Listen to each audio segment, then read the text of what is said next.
The Blind Queen's Revenge, when love becomes poison. They said love would save her. They lied. Alara Vance, blind, dying, and utterly betrayed, stood in the rain with nowhere left to run. Her husband wanted her dead. Her sister wanted her fortune. And the poison they'd been feeding her for months was finally winning, but Alara wasn't done yet. This is the story of how a broken woman became a queen, how trust turned to steel, how the girl they buried alive clawed her way back to destroy them all. Stay until the end. Hit that like button. Drop your city in the comments. Let's begin. The first thing Alara noticed when she woke that morning was the taste. Metallic. Wrong. Like copper pennies dissolving on her tongue. She'd tasted it before, every morning for the past 3 months, but today it was stronger, sharper. It sat in her mouth like a threat she couldn't name, and her stomach twisted in response. Kael? Her voice came out scratchy, weak. She hated how small she sounded. No answer. Alara pushed herself upright in bed, her fingers brushing across the silk sheets until they found the edge of the mattress. The room felt empty. Cold. The kind of cold that had nothing to do with temperature. He'd left again. She told herself it didn't matter. Told herself he was busy with estate business, with the council, with the 100 responsibilities that came with being Lord of House Vance. But the lie sat heavy in her chest, right next to the poison she didn't know was there. Alara had been blind for 2 years. A fever had taken her sight when she was 19, and the world had folded into darkness so complete she sometimes forgot what light looked like. But she'd learned to navigate it, learned to read the texture of silence, the weight of a room, the small shifts in air that told her when she was alone. And right now she was very alone. Her maid, Celeste, arrived an hour later with breakfast. Alara heard the tray settle on the bedside table, heard the soft clink of porcelain against wood. "Good morning, my lady." Celeste's voice was gentle. It always was. Too gentle, maybe. Like Alara was something fragile that might shatter if handled roughly. "Morning," Alara murmured. She reached for the teacup, her fingers finding it with practiced ease. The warmth bled through the porcelain into her palms. "Lord Kael asked me to tell you he'll be back this evening," Celeste said. "He's meeting with the trade envoys from the northern provinces." "Of course he is." Celeste hesitated. Alara could feel it. The pause, the unspoken question hanging in the air. "Is there anything else you need, my lady?" "No, thank you." The door closed softly. Alara lifted the teacup to her lips. And that's when the vision hit. It wasn't sight, not exactly. It was something stranger, something that had started happening a few weeks ago. Flashes, impressions, images that burned themselves into her mind without warning, sharp and vivid and impossibly real. This one was brutal. She saw herself lying in bed, pale, still, dead. Kael stood over her body, his face blank. Beside him was Lyra, her stepsister, beautiful and cold, her hand resting possessively on his arm. "Finally," Lyra said. Her voice was silk and satisfaction. "I thought she'd never die." Kael's mouth twitched, not quite a smile, but close. "The poison took longer than expected. Does it matter? She's gone. The fortune is ours." Alara's hand shook so hard the teacup slipped from her fingers. It shattered on the floor, hot liquid spreading across the stone like blood. She couldn't breathe. Poison. The word echoed in her skull, louder than her heartbeat, louder than the ringing in her ears. They were killing her, her husband, her sister, the 2 people she trusted most in the world. Alara didn't move for a long time. She sat frozen on the edge of the bed, her bare feet inches from the broken porcelain, her mind racing in circles that led nowhere. It couldn't be real. Visions weren't real. They were just, what? Hallucinations? Fever dreams? But the taste in her mouth said otherwise. The exhaustion that had been creeping through her bones for months. The way her body felt like it was shutting down piece by piece. She pressed a hand to her stomach and felt the slight swell of nausea rise. How long had they been poisoning her? How much time did she have left? Celeste returned to clean up the broken cup. She didn't ask questions, just moved quietly around the room while Alara sat silent and shaking. When she was gone, Alara stood. Her legs felt weak, unsteady, but she forced herself to move. She needed answers, needed proof. She couldn't trust her visions. Not yet. But she could trust her ears. Bum. Elara found them as the East Wing study. She hadn't meant to. She'd been looking for Kael, following the faint sound of his voice through the halls, her fingertips trailing along the walls for balance. But when she reached the study door, she stopped. Because Lyra was with him, and they were laughing. She doesn't suspect a thing, Lyra said. Her voice was light, amused. Honestly, Kael, I'm almost impressed. You've played the doting husband so well. It's not difficult, Kael replied. She's blind. Half the time she doesn't even know I'm lying. Alara's breath caught. How much longer? Lyra asked. Dr. Marin says another month, maybe less. The doses have been increasing. Good. I'm tired of waiting. Once she's gone, we can finally be together properly. No more sneaking around. There was a pause. Then the sound of movement, footsteps crossing the room, fabric rustling. You're beautiful, Kael murmured. And you're mine, Lyra whispered back. The kiss that followed was audible, wet, deliberate. Alara's stomach heaved. She turned and walked away as quietly as she'd come, her hand pressed to her mouth to keep from screaming. She made it back to her room before she vomited. It was violent and sudden, her body rejecting everything, the tea, the truth, the last shreds of hope she'd been clinging to. She collapsed beside the basin, gasping, her whole body shaking. They were going to kill her. Not someday. Not eventually. Soon. And there was nothing she could do about it. Elara wiped her mouth with the back of her hand and forced herself to think. She had no allies. No family except the ones trying to murder her. Her father was dead. Her mother had remarried when Elara was 12, bringing Lyra and her cold, calculating stepmother into their lives. Her younger brother Finn had disappeared 6 months ago. Run off, everyone said, though Elara had never believed it. She had no money of her own. Everything was tied up in the estate, in Kael's name now that they were married. She had no sight, no strength, no time. But she had one thing: visions. The next vision came that night. Elara was lying in bed, staring into the darkness that was her constant companion when the world fractured again. This time she saw a road, a forest, rain falling in sheets, and a carriage, black lacquer, gold trim, wheels cutting through mud. Inside sat a man, tall, broad-shouldered. His face was sharp and cold, all hard angles and unreadable eyes. Power radiated from him like heat from a fire. Dangerous, absolute, impossible to ignore. An alpha. The vision shifted. She saw herself, stumbling, desperate, throwing herself in front of the carriage, saw the horses rear, saw the man step out into the rain, his expression unreadable as he looked down at her. Please, her future self whispered, help me. And then the vision ended. Elara lay still, her heart pounding. She didn't know who the man was, didn't know if the vision was real or just another trick of her dying mind. But it didn't matter, because right now it was the only chance she had. She planned it carefully. Elara had always been good at listening, at piecing together information from conversations she wasn't supposed to hear. Over the next 2 days, she mapped out Kael's schedule, Lyra's movements, the routines of the household staff. She packed nothing, couldn't risk it. Instead, she wore her warmest dress and hid a small knife in her boot, one of Finn's old blades, left behind when he disappeared. On the third night, when the house was quiet and the guards were changing shifts, Elara slipped out through the servants' entrance. The rain started almost immediately. It was cold and relentless, soaking through her dress within minutes. Elara didn't care. She kept moving, one hand trailing along the garden wall, her feet finding the path through memory and desperation. Behind her, she heard shouts. They'd discovered she was gone. Elara ran. She didn't know where she was going, didn't have a map or a plan beyond a way. The ground was slick beneath her feet, and twice she fell, mud and gravel tearing at her palms. But she got up, kept running. The forest swallowed her whole, trees pressed in from all sides, their branches catching at her hair and clothes. Elara's lungs burned, her legs screamed, but she didn't stop. Behind her, the shouts grew louder, closer. They were hunting her. Kael wouldn't let her go.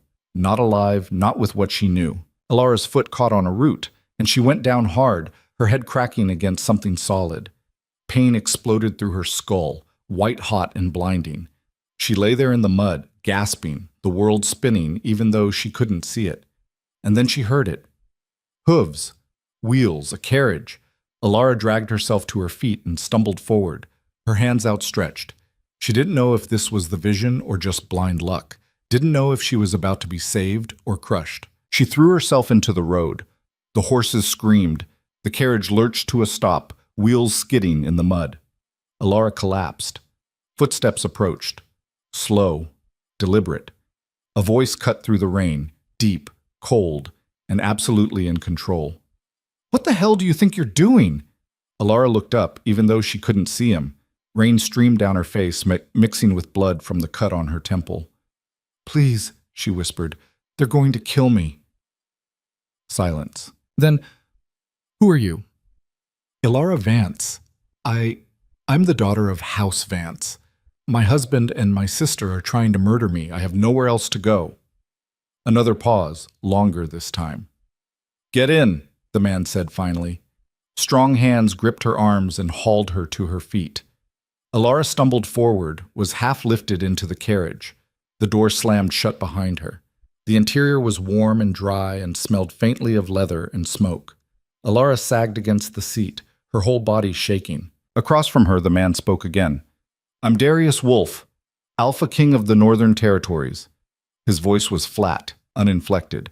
"And you just made this very complicated." Alara's breath hitched. She'd heard of him. Everyone had. Darius Wolfe, ruthless, powerful, untouchable. A king who ruled with an iron fist and trusted no one. "I don't need your pity," she said, her voice steadier than she felt. "I need your protection, just until I can—" "Until you can what?" Darius interrupted. "Go back? They'll kill you the moment you set foot in that house." "I know." "Then what do you want?" Alara lifted her head, her blind eyes fixed on where she thought he was sitting. "I want revenge." The silence that followed was heavy. Darius didn't answer right away. The carriage started moving again, wheels creaking, rain drumming against the roof. When he finally spoke, his voice was low and considering. "Revenge is expensive. I'll pay whatever price you name." "You don't have anything to pay with. You said it yourself. You're a fugitive from your own house." "Then I'll owe you," Alara said. "A life debt. Whatever you want. Just help me destroy them." Bold words from someone who can't even see. Alara's jaw tightened. "I don't need to see to know what they've done, and I don't need sight to make them pay for it." Another pause. Then Darius laughed, short, sharp, humorless.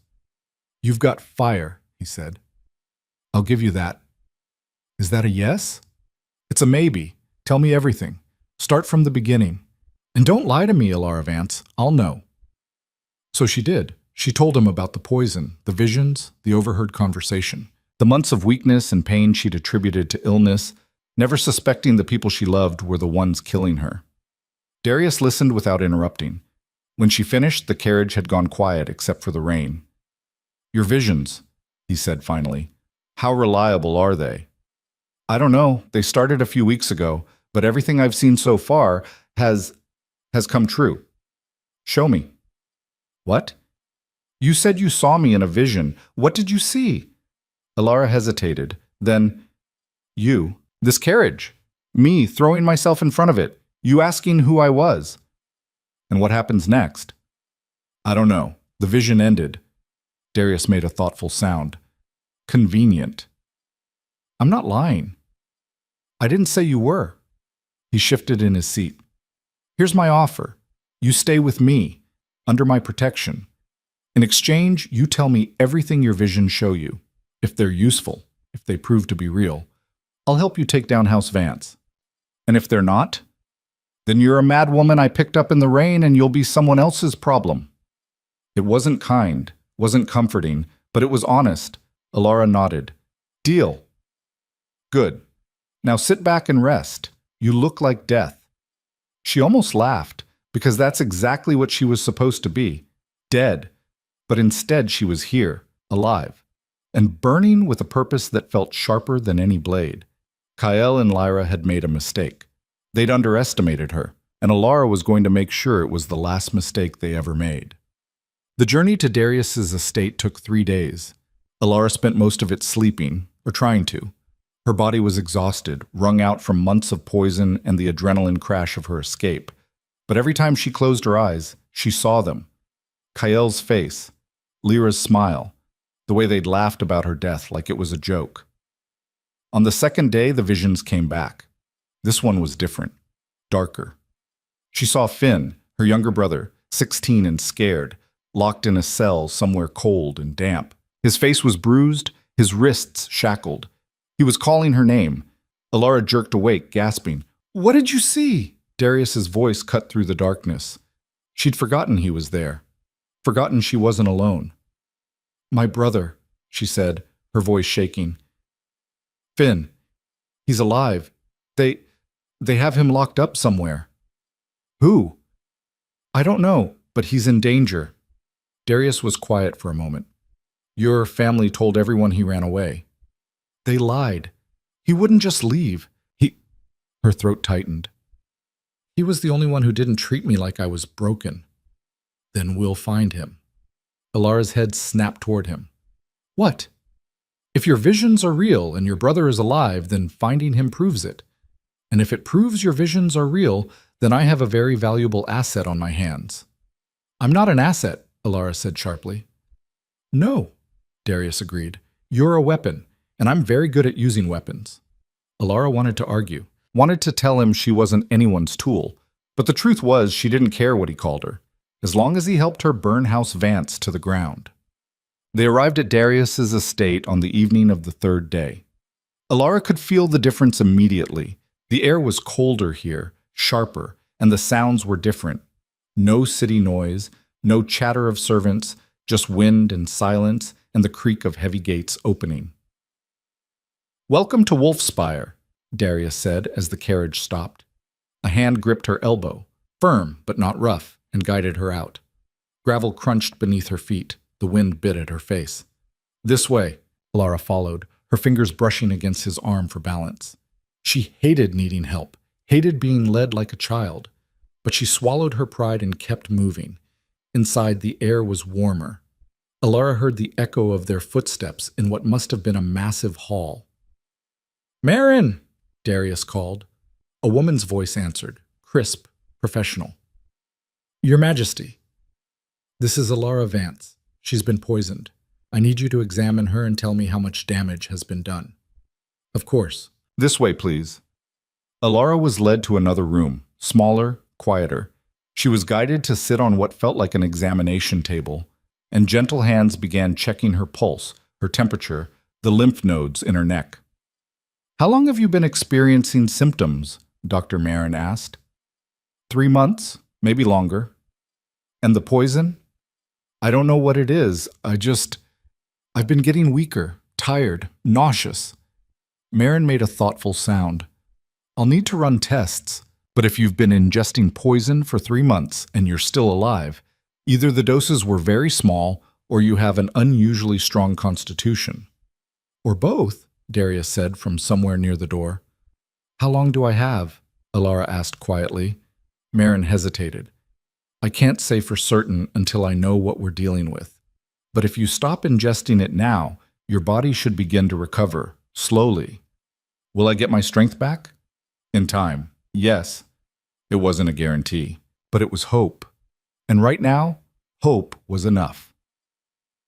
That night, Alara lay in a bed that wasn't hers, in a house that wasn't home, and tried to process everything that had happened.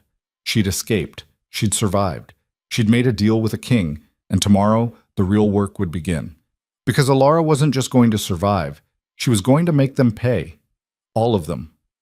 Kael, for his lies and his poison and his hands that had held her while plotting her death. Lyra, for her betrayal and her greed and the way she'd smiled while Alara died. Her stepmother, for orchestrating it all. And anyone else who had stood by and let it happen. Alara closed her eyes and let the anger settle in her chest like a second heartbeat. She was done being the victim, done being the blind girl they pitied and discarded. From now on, she was something else, something dangerous, and they were going to learn that the hard way. The first lesson came at dawn. Alara woke to the sound of steel on steel, sharp, rhythmic, brutal. She sat up in bed, disoriented, her body still aching from the journey. The room was unfamiliar, the sheets too crisp, the air too cold.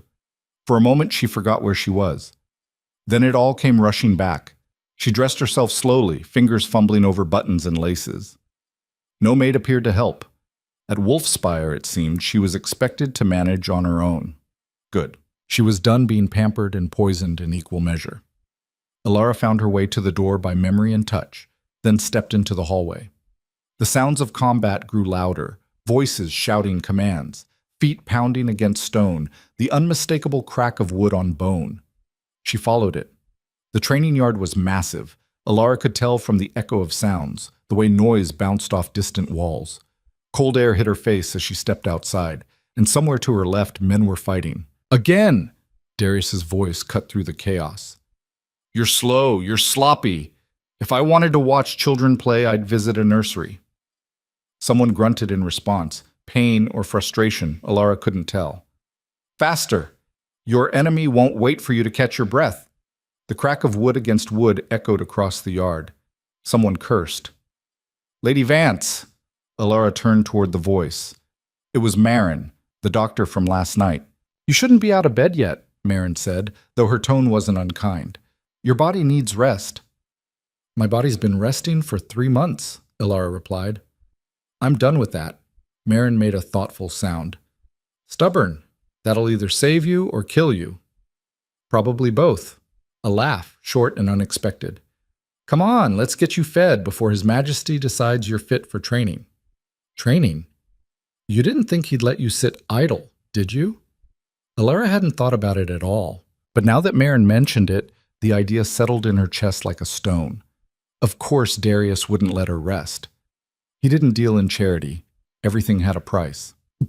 Breakfast was plain: bread, cheese, dried meat, and bitter tea that tasted nothing like the poison-laced drinks she'd been served at home. Alara ate mechanically, her mind elsewhere. She needed a plan. Revenge wasn't enough. She needed strategy, resources, proof, and she needed to find Finn. The vision of her brother haunted her, his bruised face, his shackled wrists, the way he'd called her name like a prayer that would never be answered. She pushed the image away and took another bite of bread. It was stale and hard, but she forced it down anyway. Tell me about the visions. Alara's head jerked up.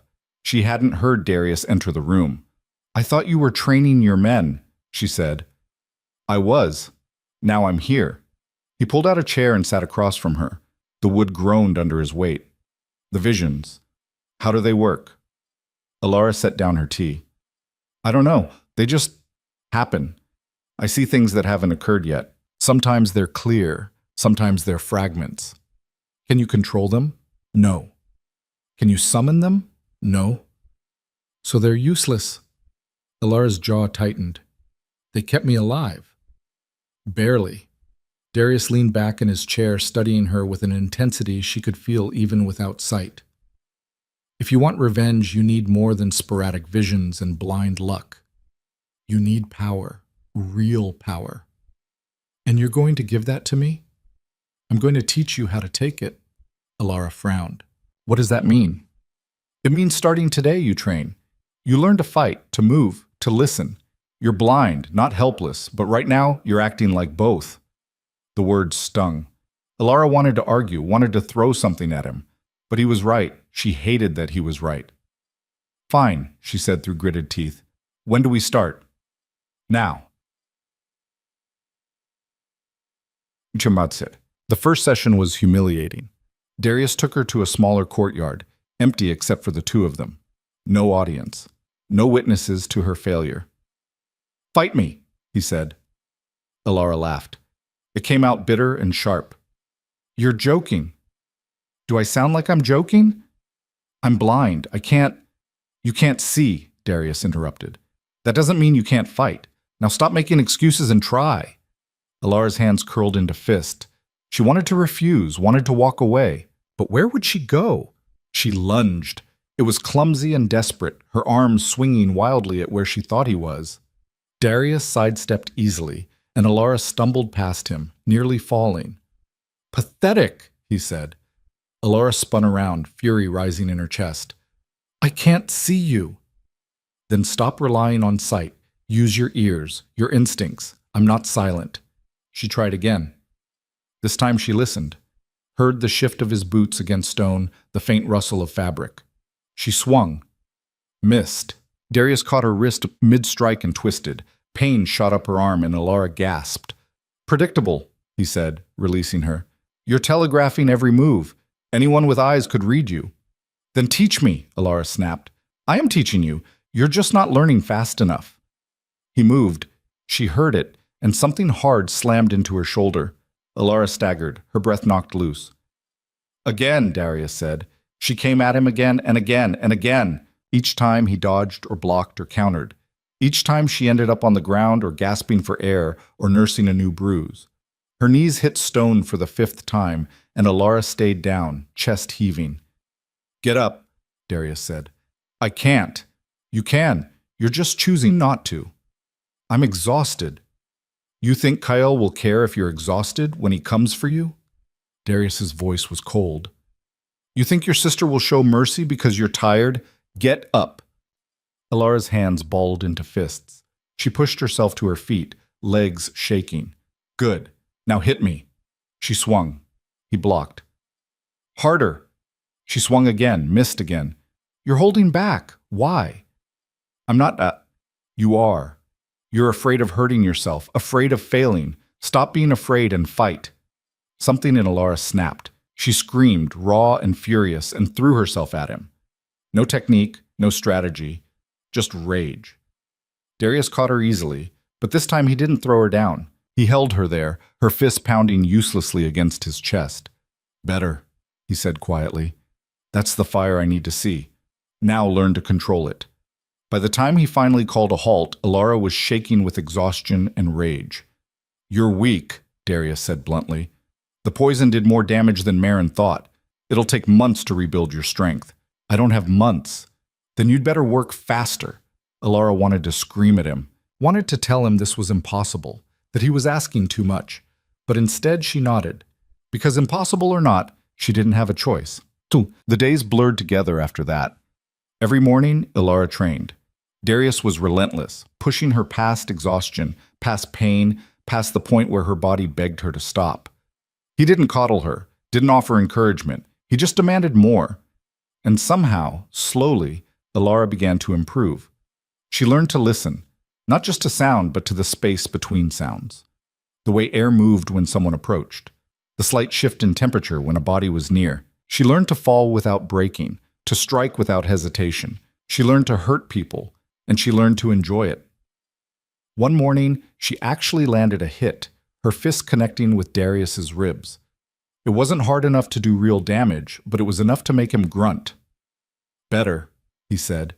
It was the closest thing to praise she'd gotten from him. Alara smiled. The visions continued. Some were small, flashes of conversations, glimpses of faces she didn't recognize. Others were vivid and terrible.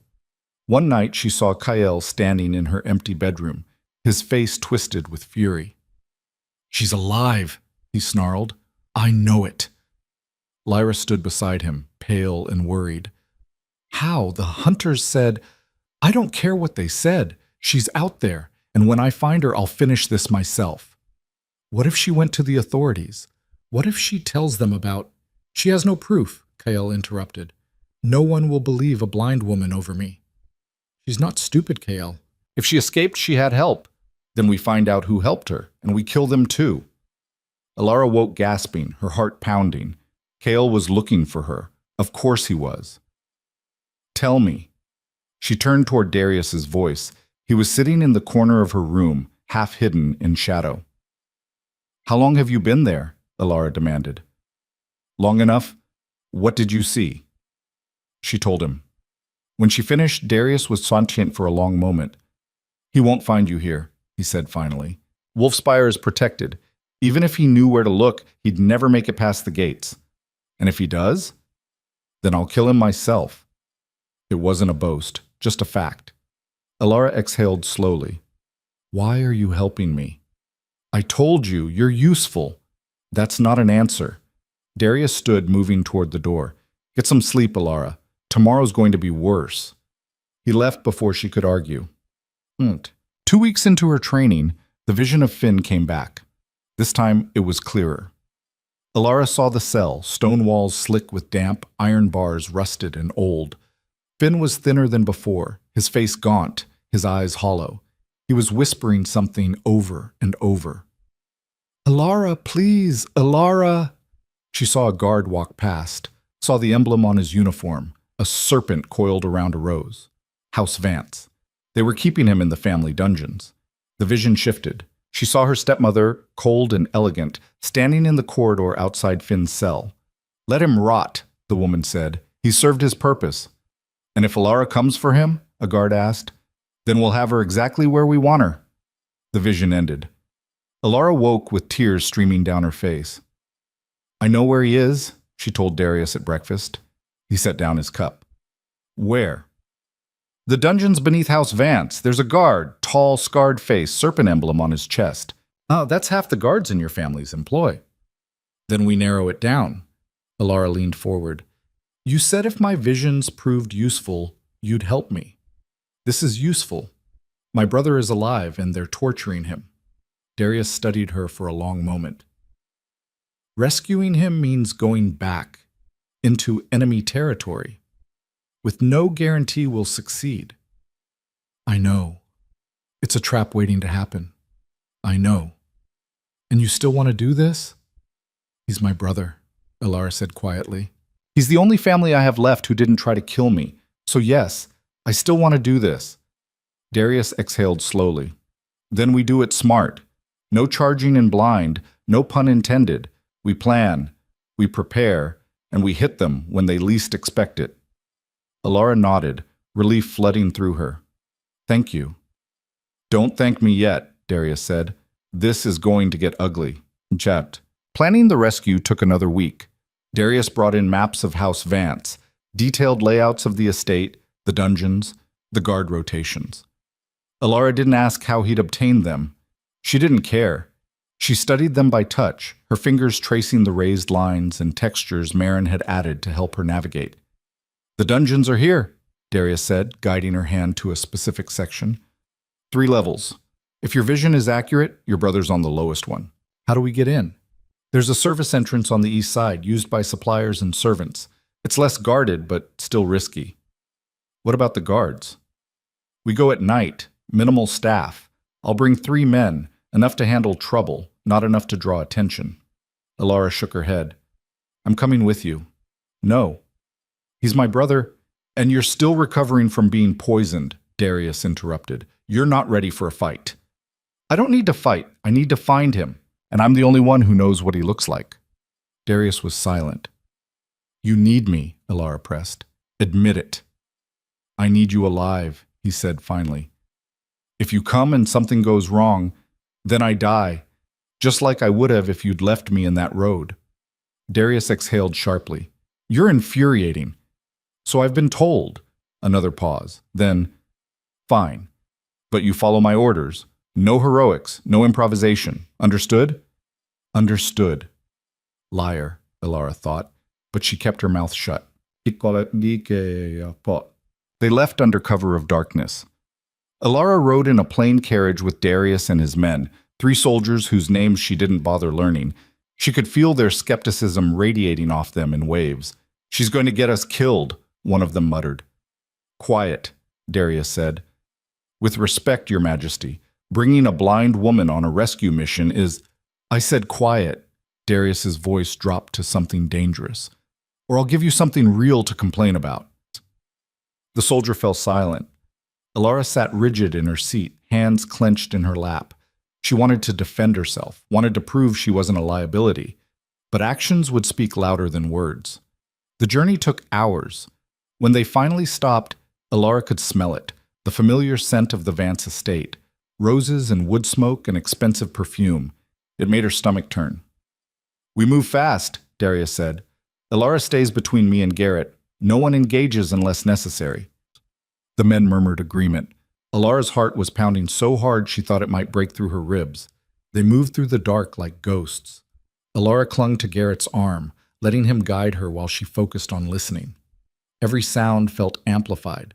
The The crunch of gravel, the distant hoot of an owl, the whisper of wind through trees. The service entrance was exactly where Darius said it would be. One guard stood watch. Darius took him down silently, a hand over his mouth, a blade to his throat. The man crumpled without a sound. Inside, the air was colder, damper. They descended. The dungeon smelled like rot and despair. Alara's stomach churned, but she forced herself to keep moving. Stone stairs spiraled downward, 1 level, then 2, then 3. The air grew thicker with each step, heavy with moisture and decay. "There," Alara whispered, pointing toward a cell at the far end. Darius moved ahead, checking for guards. Found none. The cell door was locked, but one of the soldiers made quick work of it. Metal scraped against metal, and the door swung open with a groan that seemed impossibly loud. And there, hunched in the corner, barely visible in the dim light, was Finn. Alara's breath caught. "Finn," she whispered. He looked up. His face was bruised, his wrists raw from shackles, but his eyes were still the same. "Alara?" His voice cracked. You're dead. They said..." "I'm not dead." She moved forward, her hands finding his face, his shoulders. He was real, solid, alive. "I'm here. I'm getting you out." Tears streamed down his cheeks. "How?" "Later." "Can you walk?" "I think so." Darius cut through the shackles with a single strike. Finn stumbled to his feet, leaning heavily on Alara. "Let's move," Darius said. They made it halfway up the stairs before the alarm bells started ringing. The sound was deafening, metal clanging against metal, echoing through the dungeons like thunder. "Run!" Darius barked. Alara dragged Finn forward, her heart in her throat. Behind them, she heard shouts, guards pouring into the dungeons. "Intruders! East Wing! Sound the bells! Wake the house!" They burst through the service entrance into the night. Horses were waiting, already saddled. "Get on!" Darius shouted. Alara hauled Finn onto a horse, then climbed up behind him. Garrett pulled her up roughly, and they were moving, galloping through the dark, the estate shrinking behind them. Arrows whistled past. One grazed Alara's arm, and she gasped, pain blooming hot and sharp. "Don't stop!" Darius roared. They didn't.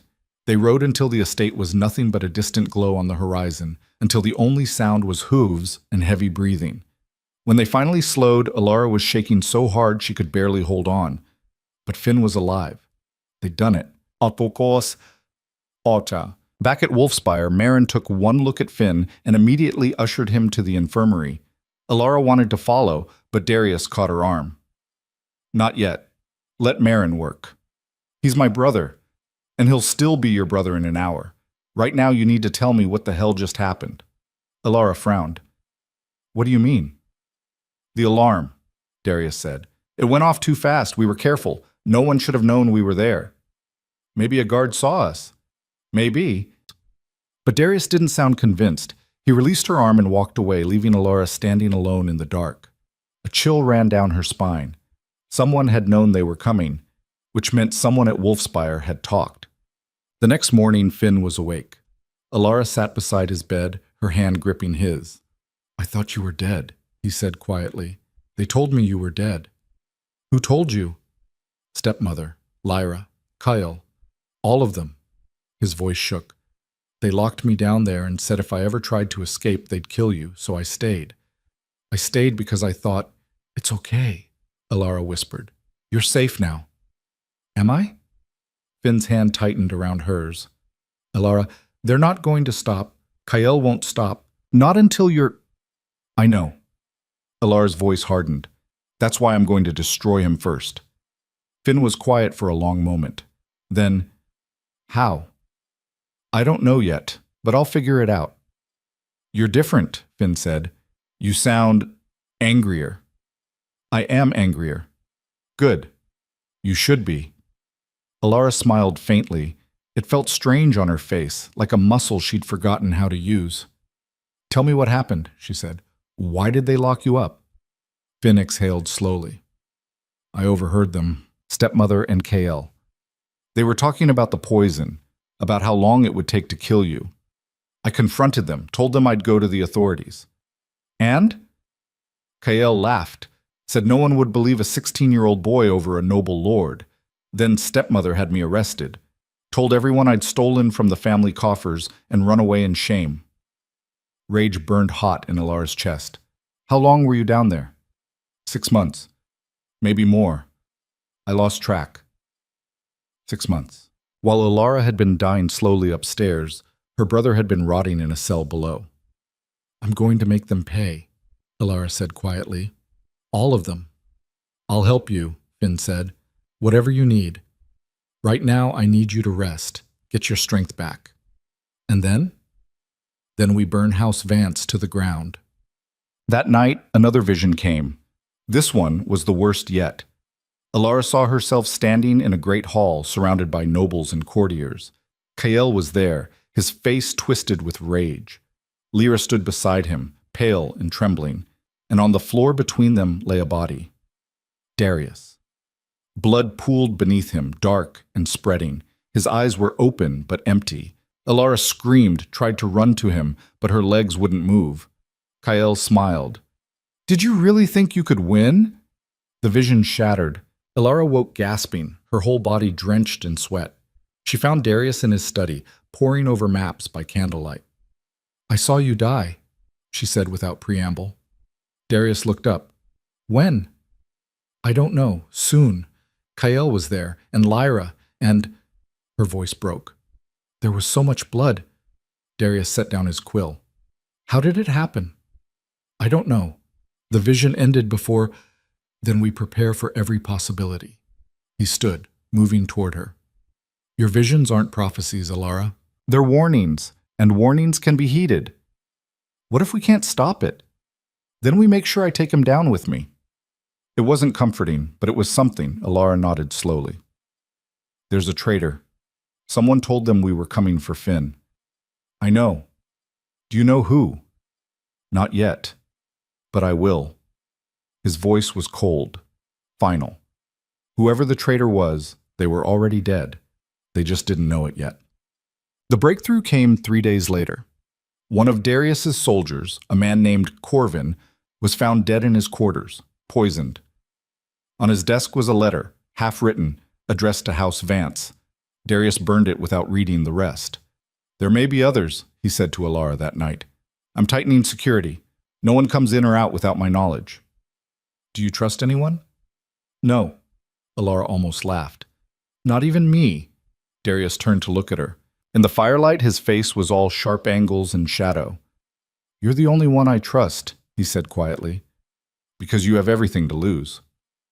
It was the closest thing to a compliment he'd ever given her, and it terrified her, because Darius Wolf didn't trust easily, which meant if she failed him, if her visions proved false, if her revenge fell apart, she'd lose the only ally she had. Alara swallowed hard. I won't let you down. See that you don't. He left her standing by the fire, her heart pounding and her mind racing. The next morning brought another vision, this one sharper, more immediate. She saw Kael in a council chamber surrounded by other nobles. He was speaking, his voice smooth and convincing. The Alpha King harbors my wife, he said. A woman who has committed treason against House Vance. I demand her return. An older man, gray-haired and stern, shook his head. Without proof, Lord Vance, we cannot compel... I have proof. Kael produced a document. Her own brother's testimony. He confessed to her crimes before he fled. The vision ended. Alara's blood ran cold. They were going to use Finn against her. Somehow, they'd forge his testimony. Make it look like he'd accused her of treason. She found Darius immediately and told him everything. They're coming for me, she said, using the law, using Finn. Then we get ahead of it, Darius replied. Your brother is here, alive. His testimony will disprove whatever lies they've manufactured. Will it be enough? It has to be. But Alara could hear the doubt in his voice.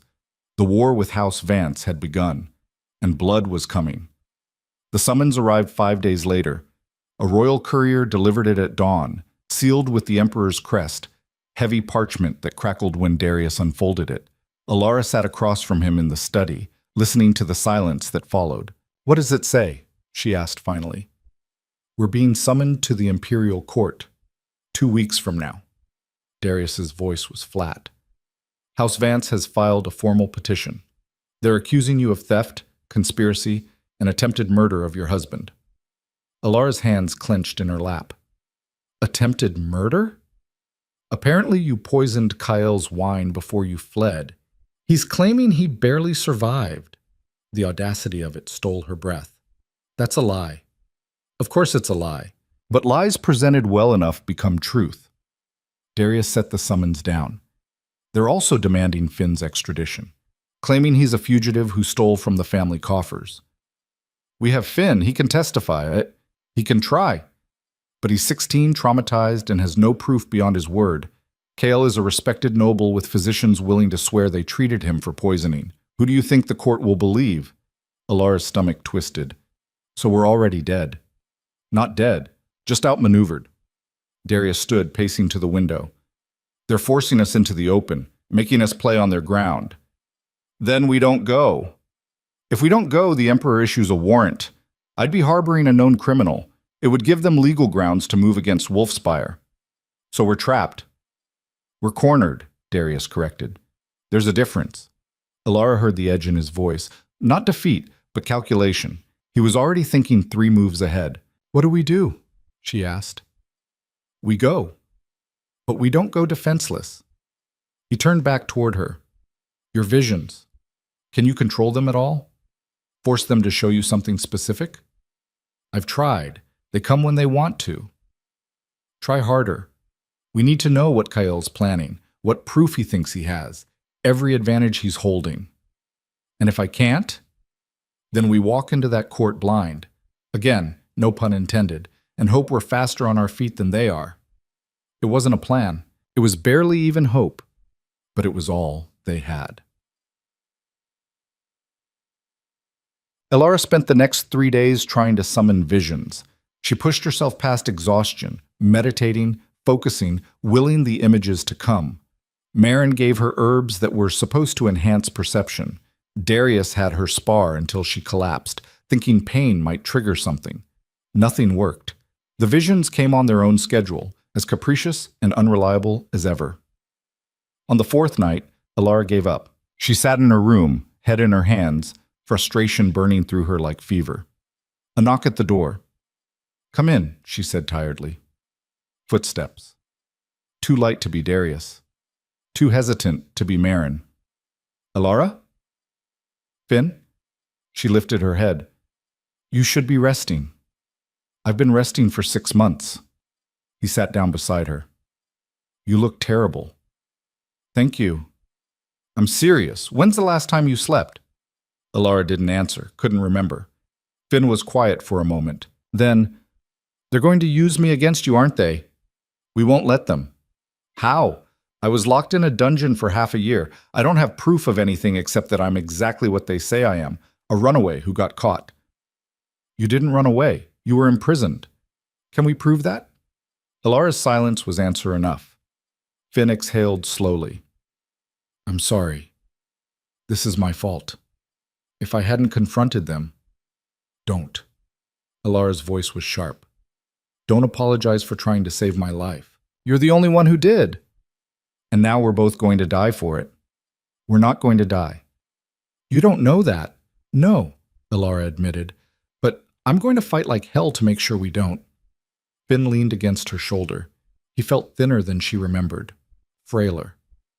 I'm scared, he whispered. Me too. It was the first time she'd said it out loud, and somehow, admitting it made it easier to breathe. The vision came that night, violent, sudden, overwhelming. Alara saw the imperial court, vast and golden, filled with nobles in silk and jewels. She saw herself standing before the emperor, Darius at her side.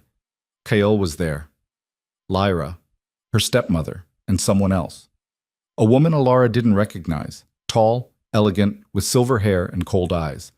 She wore the robes of a high inquisitor. Lady Vance, the woman said. Her voice was silk over steel. You stand accused of grievous crimes against your lawful husband. How do you plead? Not guilty, Alara heard herself say. Then let us examine the evidence. Kael stepped forward.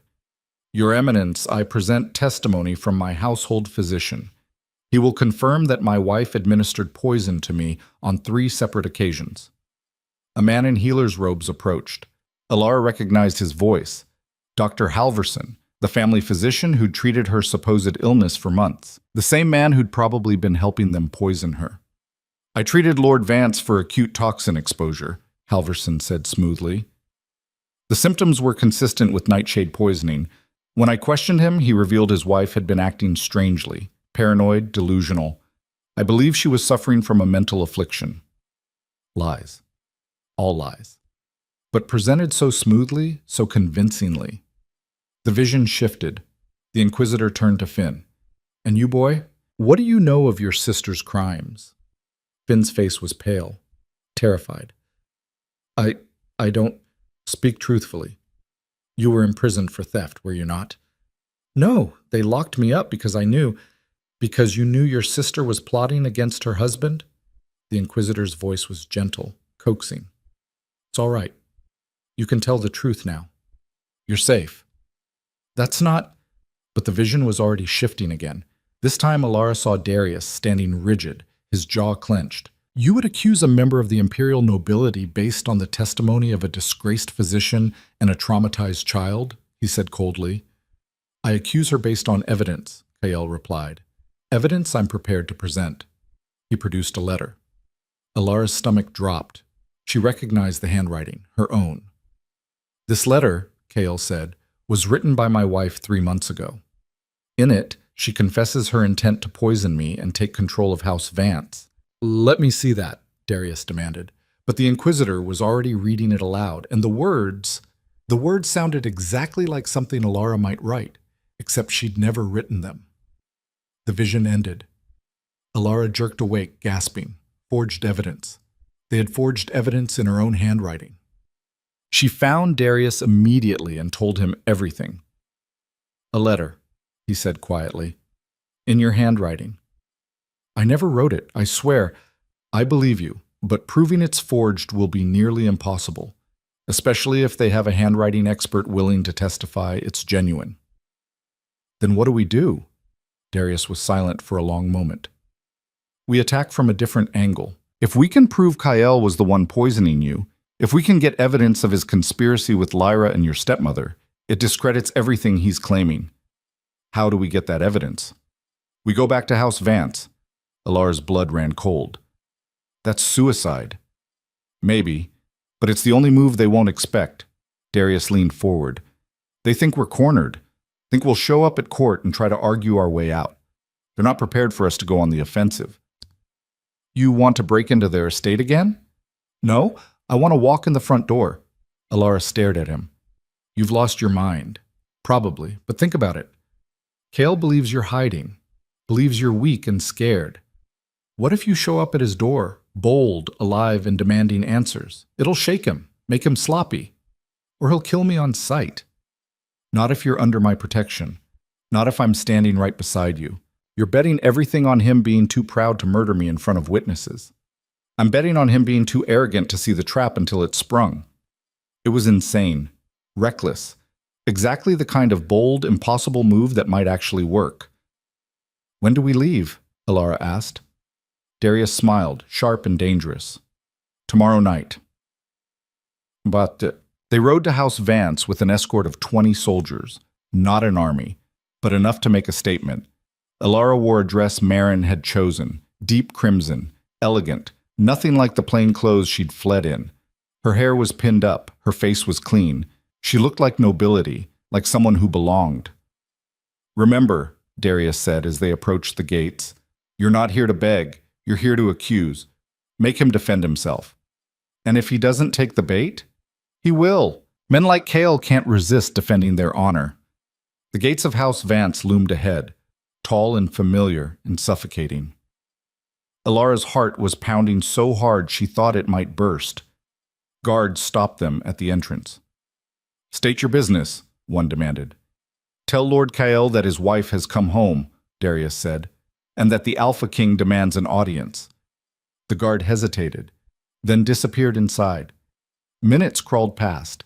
Finally, the gates opened. They were led through the gardens, past roses Alara had once loved, past fountains she'd trailed her fingers through when she could still see. Every step felt like walking into her own grave. Kael was waiting in the main hall. Alara could hear it in the sudden silence, the way conversation stopped, the way footsteps froze. She couldn't see the faces staring at her, but she could feel them. Shocked, scandalized, horrified. The dead wife had returned. Alara. Kael's voice was smooth. Too smooth. What a surprise. Is it? Alara kept her chin up, her voice steady. You've been searching for me, haven't you? Searching for my wife? Of course. I've been worried sick. Liar. The word fell like a stone into water. Gasps rippled through the room. I know what you did, Alara continued.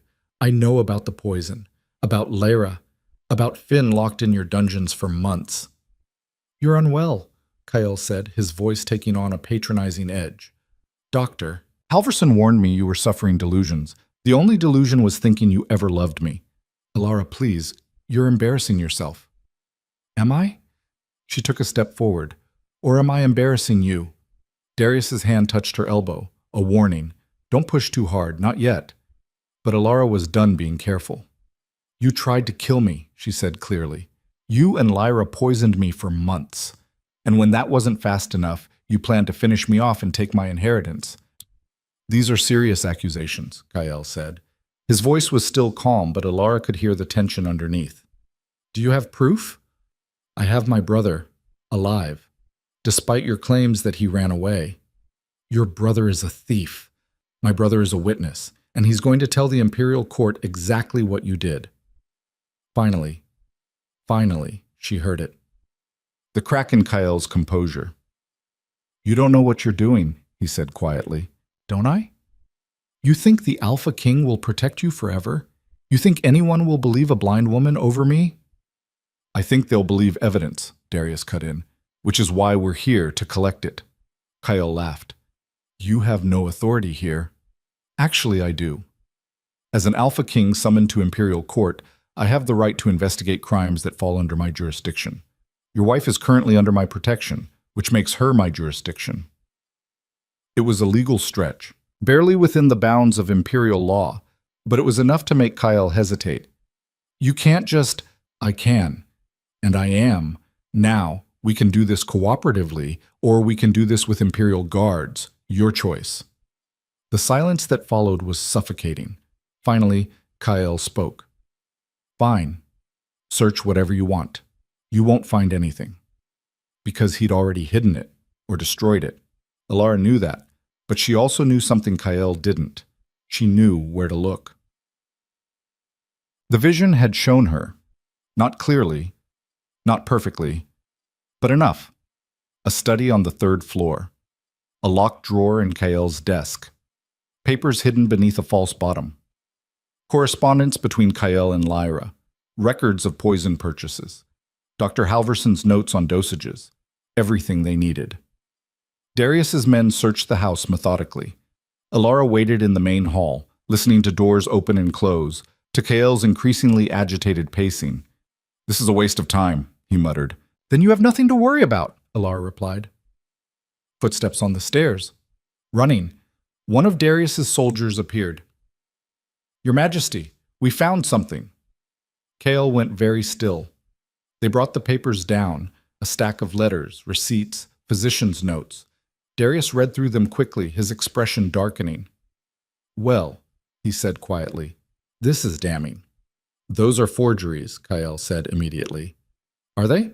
Because this one is dated 6 months ago, and it details exact dosages of nightshade to be administered to Lady Vance, signed by Dr. Halverson. Anyone could have written that. And this one, Darius continued, holding up another letter.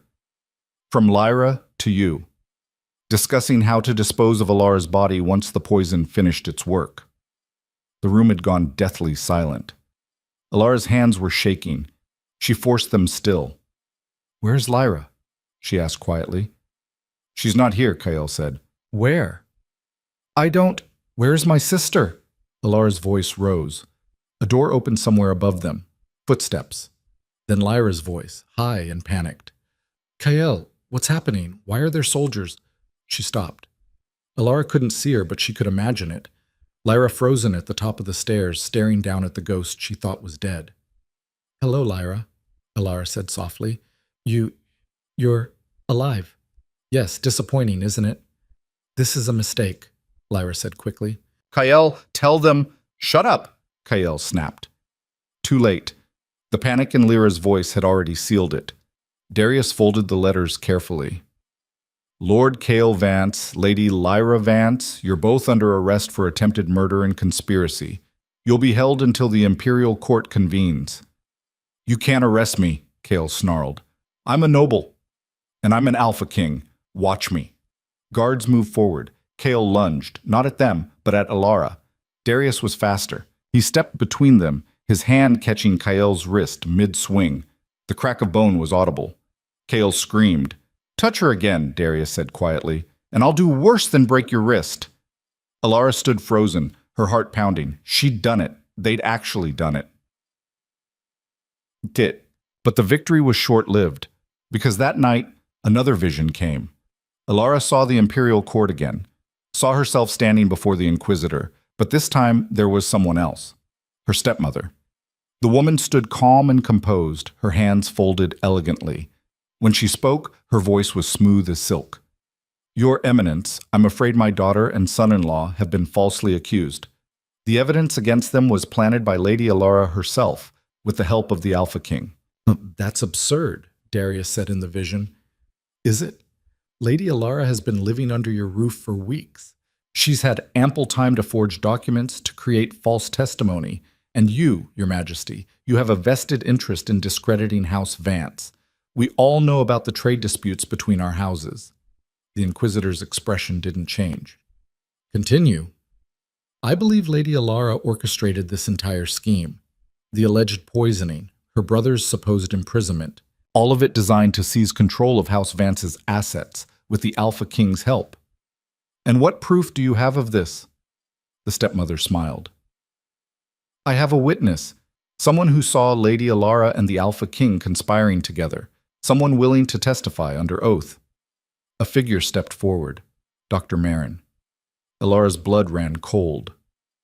I'm sorry, Marin said in the vision, her voice soft, but I can't lie for you anymore. The vision shattered.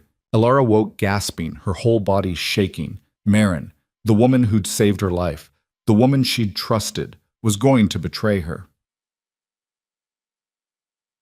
She confronted Marin at dawn. Is it true? Alara demanded.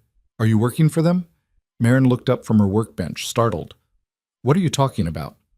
I saw you, in a vision, testifying against me at the Imperial Court. Marin went very still. I'm not... Alara, I would never... Then why did I see it? I don't know. Your visions aren't always... They've been right about everything else. Not everything, Marin said quietly. You saw Darius die, remember? And he's still alive. Alara faltered. That was true. The vision of Darius bleeding out on the floor hadn't come to pass. Yet. I'm not your enemy, Marin said. I swear on my life. Then swear on something that matters more. Marin flinched. You don't trust me. I don't trust anyone. Alara's voice broke. I can't afford to. Silence stretched between them. Finally, Marin spoke. If I were going to betray you, I would have done it already. I've had dozens of chances, but I'm still here, still helping you. Why? Because what they did to you was wrong, and because I'm tired of watching powerful men destroy women and walk away unpunished. It sounded true, but Alara had believed lies before. I'll be watching you, she said quietly. I know. Alara left before the doubt could eat her alive. The Imperial Court convened exactly 2 weeks after the summons arrived. The journey to the capital took 3 days. Alara spent most of it in silence, her mind racing through every possible outcome. Darius had assured her they had enough evidence, that Kael's guilt was undeniable, but evidence could be twisted, witnesses could be bought. And her stepmother was the kind of woman who always had a contingency plan. The Imperial Palace was overwhelming, even for someone who couldn't see it. Elara could feel the space vast and echoing, could smell the incense and expensive perfume, could hear the whispers that followed her like ghosts. The blind wife who came back from the dead. The trial began at noon.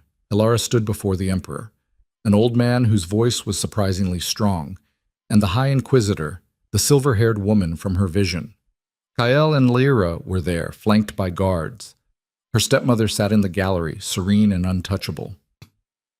"Lady Elara Vance," the Inquisitor began, "you stand accused of poisoning your husband, conspiring against House Vance, and forging evidence to support false claims. How do you plead?" "Not guilty, Your Eminence." "And you, Lord Vance? How do you answer Lady Elara's counter-accusations?" "Not guilty," Kael said smoothly. "My wife is unwell. She's been suffering delusions for months. I have medical testimony to support this." "Then let us hear it." Dr. Halverson stepped forward. Elara's hands clenched. This was it, the moment everything would fall apart or come together. "I treated Lady Vance for several months," Halverson said. "She exhibited signs of paranoia, hallucinations, and irrational behavior. I believe she was suffering from a mental affliction, possibly brought on by the trauma of losing her sight." "And the poison?" the Inquisitor asked. "I found no evidence of poisoning in Lady Vance. However, I did treat Lord Vance for toxin exposure on 3 occasions." Murmurs rippled through the court. "Administered by his wife?" the Inquisitor pressed. Halverson hesitated. "I cannot say with certainty." "Cannot? Or will not?" "I can only report what I observed." Darius stood. "Your Eminence, I'd like to submit evidence." He presented the letters they'd found, the correspondence between Kael and Lyra, the poison receipts, Halverson's own notes on dosages. The court fell silent as the Inquisitor read. When she looked up, her expression was cold. "Dr. Halverson, are these your notes?" Halverson's face went pale. Those are... Answer the question." "Yes, but... And this letter? The one discussing exact dosages of nightshade to be administered to Lady Vance? It was theoretical. Theoretical." The Inquisitor's voice could have frozen fire. "You theoretically planned to poison a noblewoman?" "No!" I was forced." "By whom?" Halverson's mouth opened, closed. He looked at Kael. Kael's expression was murderous. "By Lord Vance," Halverson whispered finally. "He threatened my family, said if I didn't help, he'd—" "Liar!" Kael roared. "You lying piece of—" "Silence," the Inquisitor commanded. But Kael was already moving. He lunged at Halverson, hands outstretched. Guards grabbed him, dragged him back. And in the chaos, Elara heard it. Her stepmother's voice, soft and poisonous. "Kael, you fool." Because Kael's outburst had just destroyed any credibility he had left. The trial continued for another hour, but the outcome was already decided. Kael and Lyra were found guilty, sentenced to imprisonment and forfeiture of all assets. House Vance was dissolved. Elara stood in the center of the courtroom, listening to the judgment, and felt nothing. No triumph, no satisfaction, just emptiness. She'd won, but it felt like losing. Darius found her afterward, standing alone in a corridor. "You did it," he said quietly. "Did I?" "Kael's finished. Lyra's finished. Your stepmother will be investigated next. And Finn?" "Exonerated, free." Elara nodded slowly. She should feel relieved, should feel vindicated. Instead, she just felt tired. "There's something else," Darius said. Elara turned toward him. "What?" "The Emperor wants to speak with you, privately." Her stomach dropped. "Why?" "I don't know. But when the Emperor summons you, you go, Shem." The Emperor received her in a small chamber, intimate, quiet, away from the chaos of the court. Elara knelt when instructed, her heart pounding. "Rise, Lady Vance." She stood. "You've caused quite a stir," the Emperor said. His voice was warm, almost amused. "A blind woman, bringing down one of the oldest noble houses in the Empire. Impressive." "I only sought justice, Your Majesty." "Justice." He seemed to taste the word. "Tell me, What do you plan to do now? Alara hadn't thought that far ahead. I don't know, Your Majesty. House Vance's assets are forfeit. That includes substantial land holdings, trade contracts, and a fortune in gold.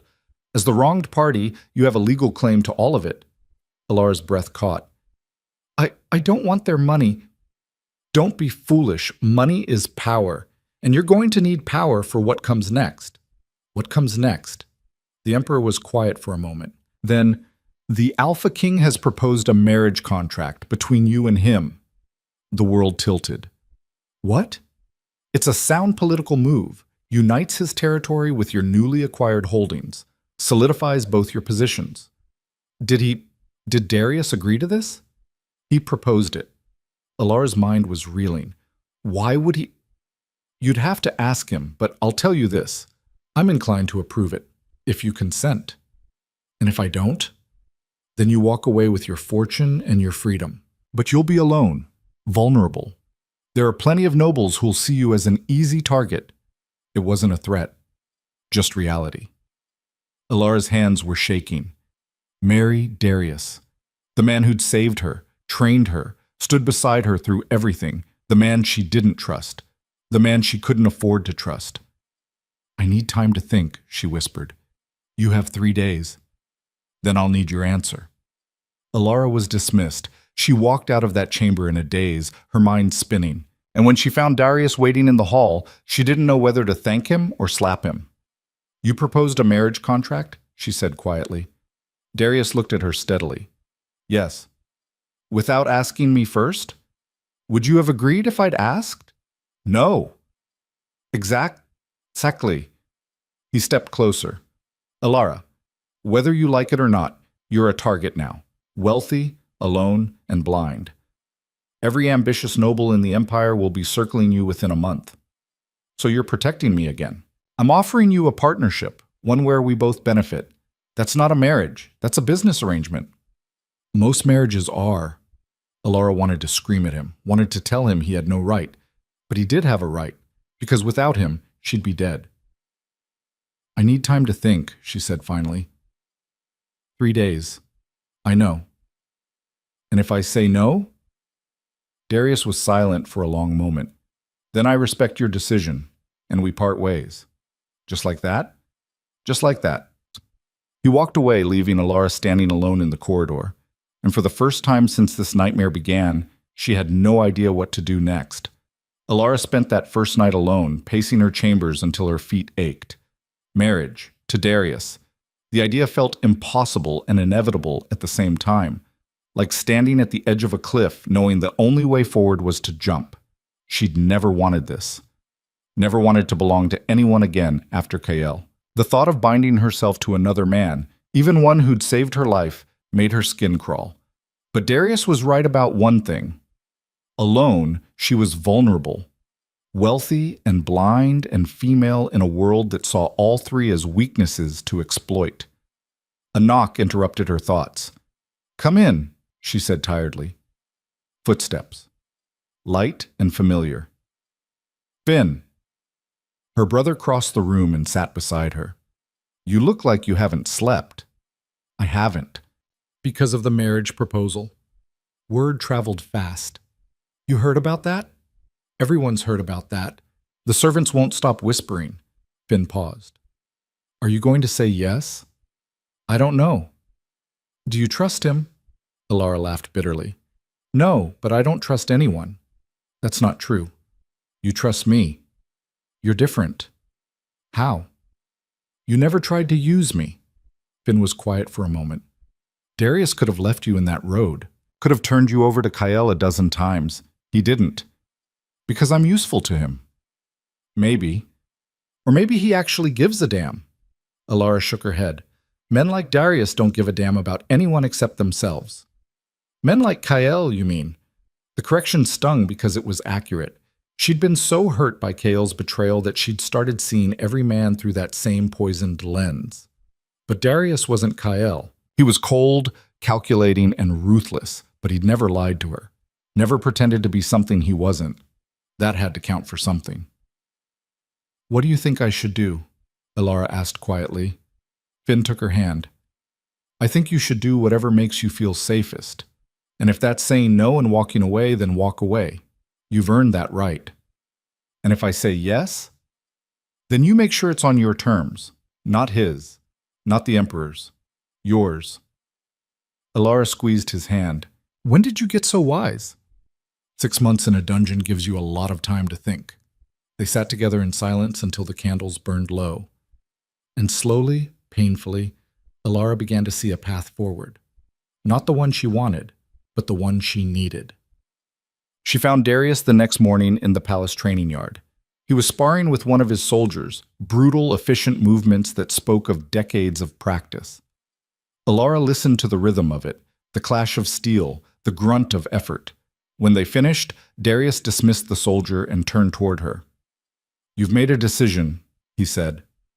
Not a question. I have conditions, Alara replied. Of course you do. First, this is a political alliance, nothing more. I won't share your bed unless I choose to. Agreed. The speed of his answer surprised her. Just like that? I'm not interested in forcing myself on an unwilling wife. That's Kael's game, not mine. Alara's shoulders relaxed slightly. Second, I want full access to House Vance's assets, not as your property, as mine, separately held. The lawyers won't like that. I don't care what the lawyers like. That's my condition. Darius was quiet for a moment. Then, agreed. Anything else? Third, Finn comes with us, to Wolfspire. And you treat him like family, not a prisoner or a burden. He's your brother. He was always going to come with us. And fourth, Alara took a breath. If I ever want to leave, you let me go. No arguments, no legal battles. You just let me go. This time the silence stretched longer. That's a dangerous condition, Darius said finally. It gives you all the power. Good, because I've spent too long being powerless. And if I refuse, then I refuse your proposal. And we both lose. Darius exhaled slowly. You drive a hard bargain. I learned from the best. Flattery won't change my answer. What is your answer? Yes, Darius said quietly. To all of it, on one condition of my own. Alara tensed. Which is? You give this a real chance. Not forever, just a chance.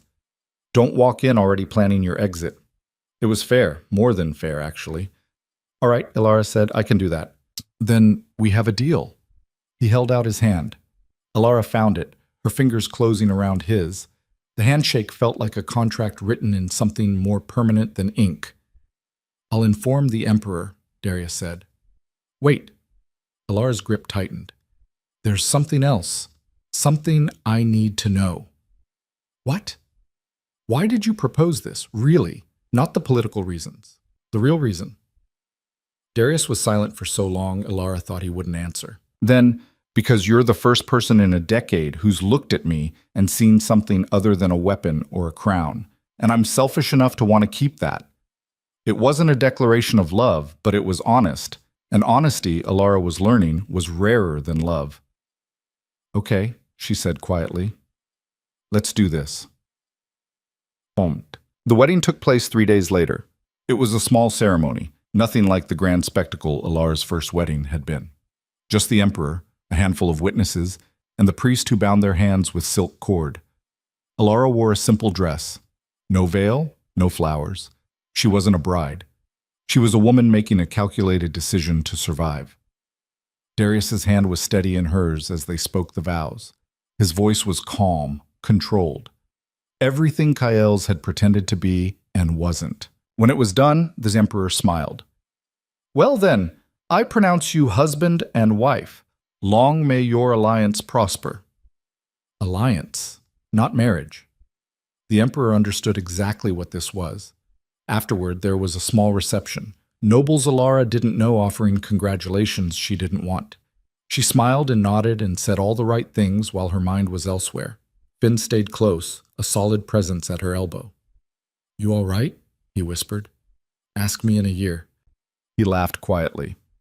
Fair enough. Across the room, Alara heard Darius speaking with one of his advisors. The man's voice was low but clear. Your Majesty, there are concerns about the merger of assets. House Vance's holdings are substantial, but they're also contested. Several noble families are claiming they have rights to portions of the estate. Let them claim, Darius said coldly. We have the Emperor's backing and legal precedent. Anyone who challenges us will lose. And Lady Alara? How much authority will she have? Full authority over her inherited assets. I've already signed the documents. The advisor sounded shocked. You're giving her independent control. I'm honoring an agreement. There's a difference. Alara felt something shift in her chest. He'd actually done it, kept his word without her having to fight for it. Maybe this wouldn't be a disaster after all. They left the capital the next morning. The journey back to Wolfspire took 4 days. Alara spent most of it silent, processing everything that had happened in the past month. A month ago, she'd been dying. Now she was an alpha queen with a fortune and a husband she didn't hate. The transformation felt surreal. On the third night, Darius joined her by the campfire. Can't sleep? He asked. Too much on my mind. Want to talk about it? Alara almost laughed. When did you become interested in talking? When I married someone who might actually have something interesting to say. She did laugh then, short and surprised. They sat in silence for a while, listening to the fire crackle. What happens now? Alara asked finally. Now we consolidate power. Make it clear that House Wolf Vance is not to be trifled with. House Wolf Vance? You didn't think I'd erase your name completely, did you? You earned it. By almost dying? By surviving. Darius shifted. Most people in your position would have given up, accepted their fate. You didn't. I was too angry to give up. Anger's a powerful motivator, but it won't sustain you forever. What will? That's what you need to figure out. Alara turned toward him. What sustains you? Darius was quiet for a long moment. Duty. Responsibility. The knowledge that if I fail, thousands of people suffer. That sounds exhausting. It is. Do you ever want to just walk away from it all? Every day. But you don't. No, because walking away would make me a coward, and I've worked too hard to be anything else. Alara understood that. The need to prove yourself, to be more than what people expected. I'm glad you didn't leave me in that road, she said quietly. So am I. It was the closest thing to sentiment Darius had ever offered. Alara decided not to push for more. They arrived at Wolfspire to chaos. Messengers were waiting with reports of attacks on the border, raiders targeting supply caravans, villages burned. When did this start? Darius demanded. 3 days ago, Your Majesty. We sent word to the capital, but I was getting married. Darius's jaw tightened. How many dead? 15 so far, mostly guards and merchants. And the raiders? Unknown origin. They're not wearing any identifiable markers. But Alara knew. She knew before the vision even came. That night, it hit her like a hammer.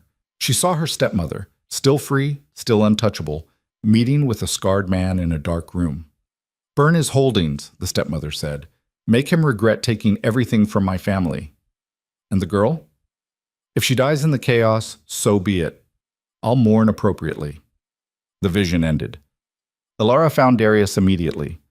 It's my stepmother, she said. She's behind the attacks. Darius didn't question it. You're sure? I saw her, hiring the raiders, targeting your territory. Our territory, Darius corrected. You're Lady Wolf now. What happens to Wolfspire happens to you. The weight of that settled on Alara's shoulders. People were dying because of her, because her stepmother wanted revenge. We need to stop her, Alara said.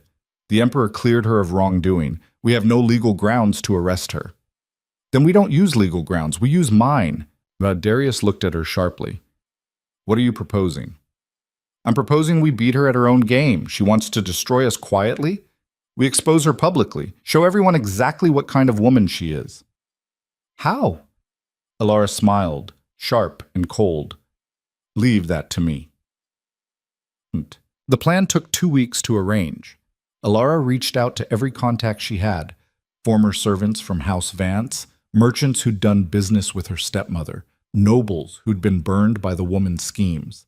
She collected testimony, evidence, stories of bribery, blackmail, and cruelty stretching back decades. Her stepmother had made a lot of enemies, and Alara was going to give them all a voice.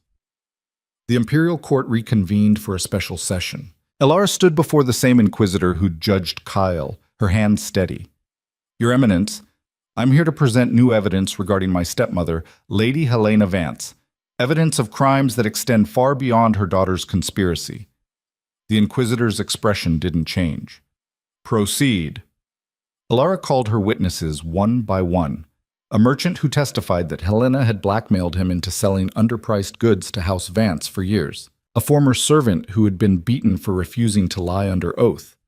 A noble whose daughter had been ruined by Helena's lies, driving the girl to take her own life. Each testimony was damning.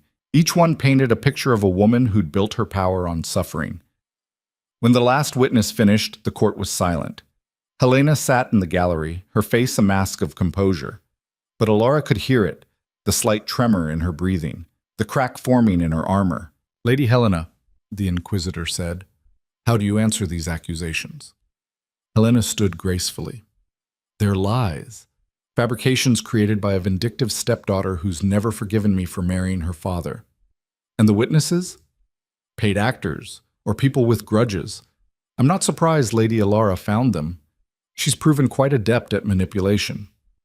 "I haven't manipulated anyone," Alara said quietly. "I've just given people permission to tell the truth." "Truth?" Helena's voice turned sharp. "You speak of truth? A girl who murdered her own husband." "I was acquitted of that," Alara interrupted. "Kyle confessed, remember? Because you forced him to." "No, because he was guilty." The inquisitor raised a hand. "Silence, both of you." Helena's mouth snapped shut. "I've heard enough," the inquisitor said. "Lady Helena Vance, you are hereby charged with conspiracy, blackmail, and reckless endangerment. You will be held pending further investigation." Helena's composure finally shattered. "This is absurd. I demand—" "You demand nothing," the inquisitor said coldly. "Guards, remove her." They dragged Helena out, struggling, screaming, her carefully constructed mask torn away. Alara stood perfectly still, listening to the woman's fury echo through the chamber. And felt nothing.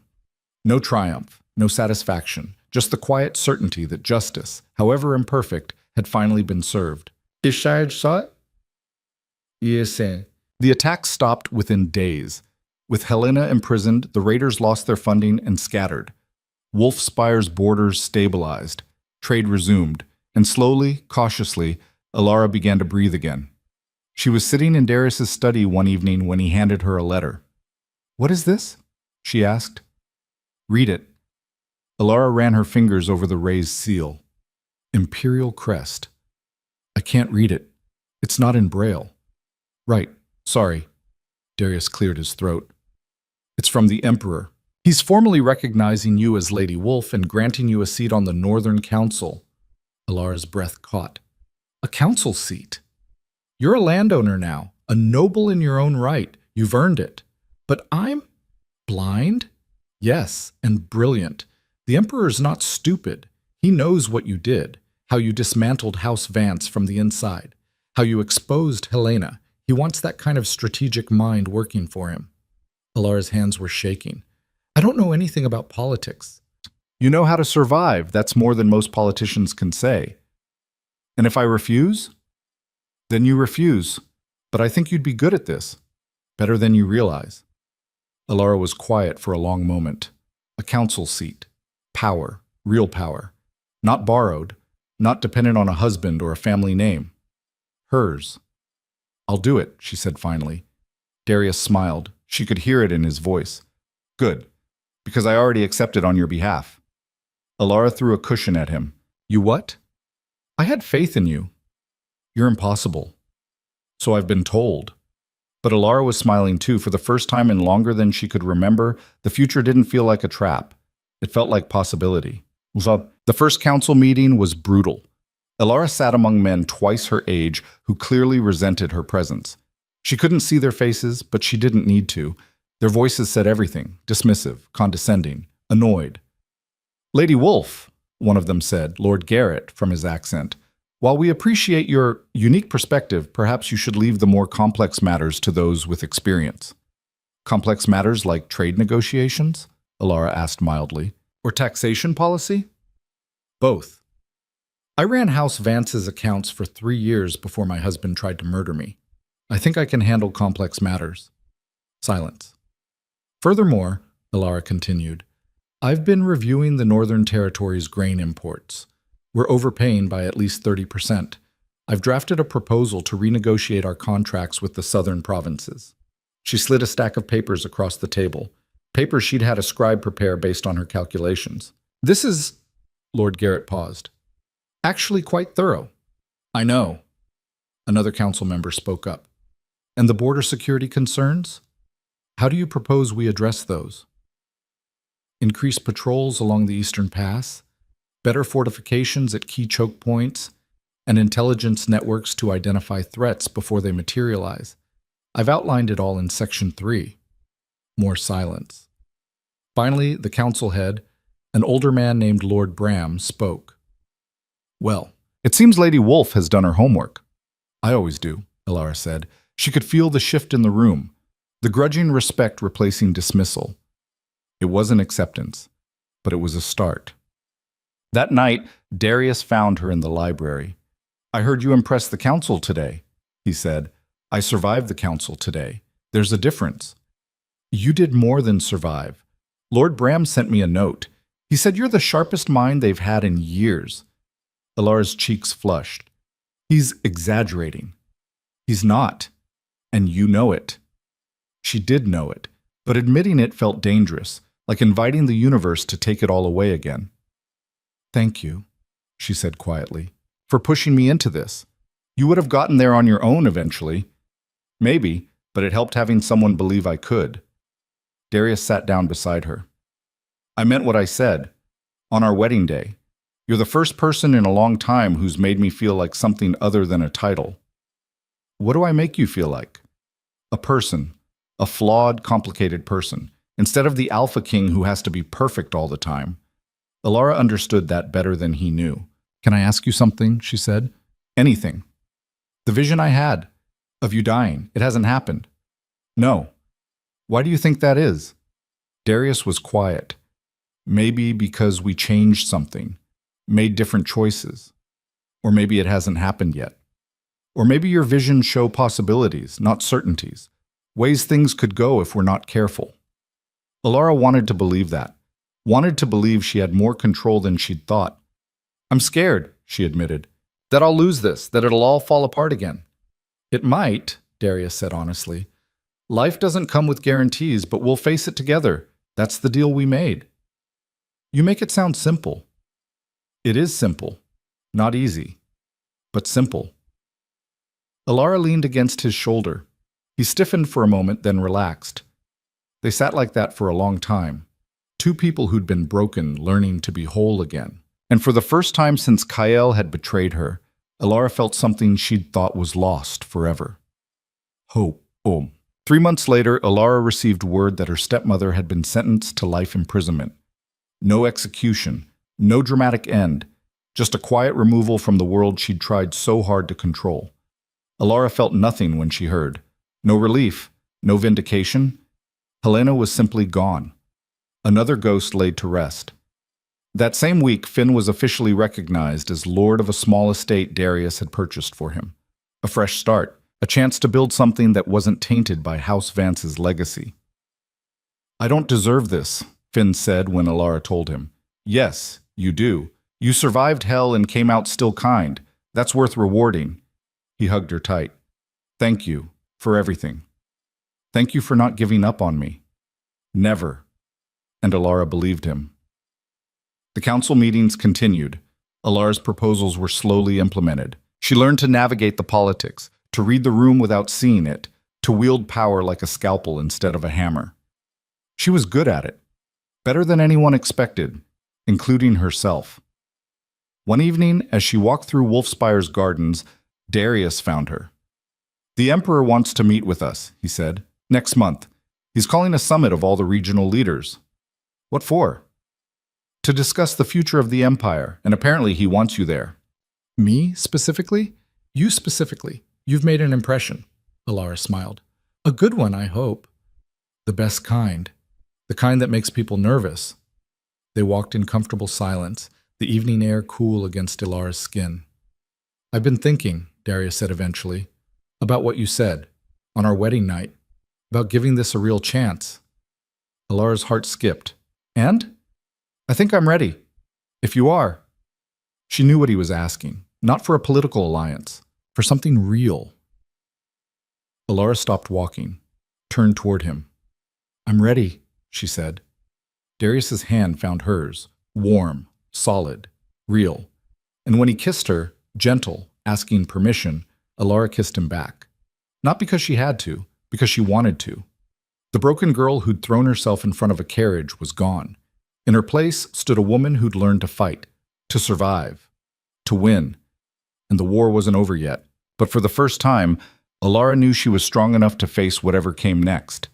The Emperor's Summit was held in the ancient city of Astravon, a place Ilara had only heard about in stories. They said its towers touched the clouds, that its halls were carved from white marble so pure it glowed in moonlight. Ilara would never see any of it, but she could feel the weight of the place as their carriage rolled through the gates. The air was different here, thicker, charged with power and history and the ghosts of 1,000 political games. Nervous? Darius asked beside her. Terrified, Ilara admitted. Good. Fear keeps you sharp. Is that your motto? One of them. They were shown to quarters in the eastern wing, lavish rooms that smelled of incense and old wood. Ilara ran her fingers along the walls, mapping the space in her mind. The summit begins tomorrow, Darius said. There will be at least 50 regional leaders. Some will be allies, most won't be. And the Emperor?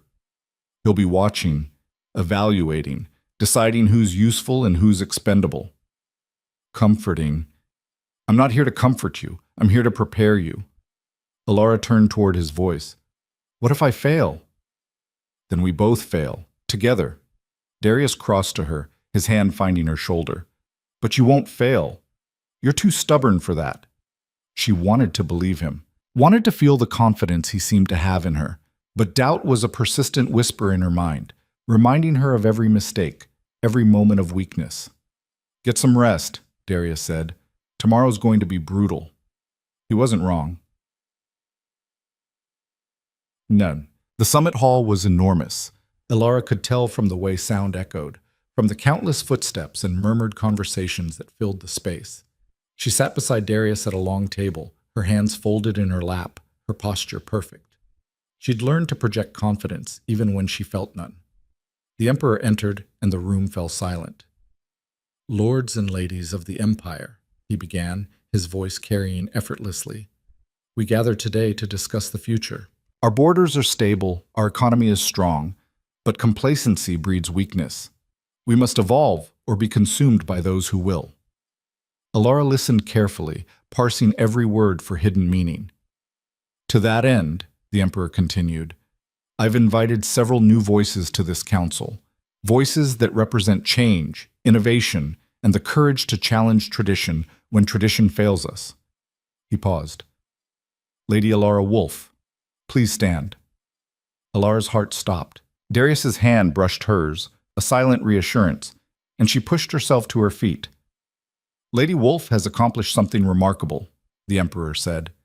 She's transformed House Vance from a corrupt dynasty into a model of accountability and justice. She's brought fresh perspective to the Northern Council and demonstrated that leadership is not about sight, it's about vision. Murmurs rippled through the hall, not all approving. Today, I'm elevating her to the rank of Imperial Advisor. Her counsel will be sought on matters of law, justice, and regional governance. Ilara's breath caught. Imperial Advisor, a position that carried more power than most noble titles, a position that made her untouchable. Thank you, Your Majesty, she managed. Her voice didn't shake, barely.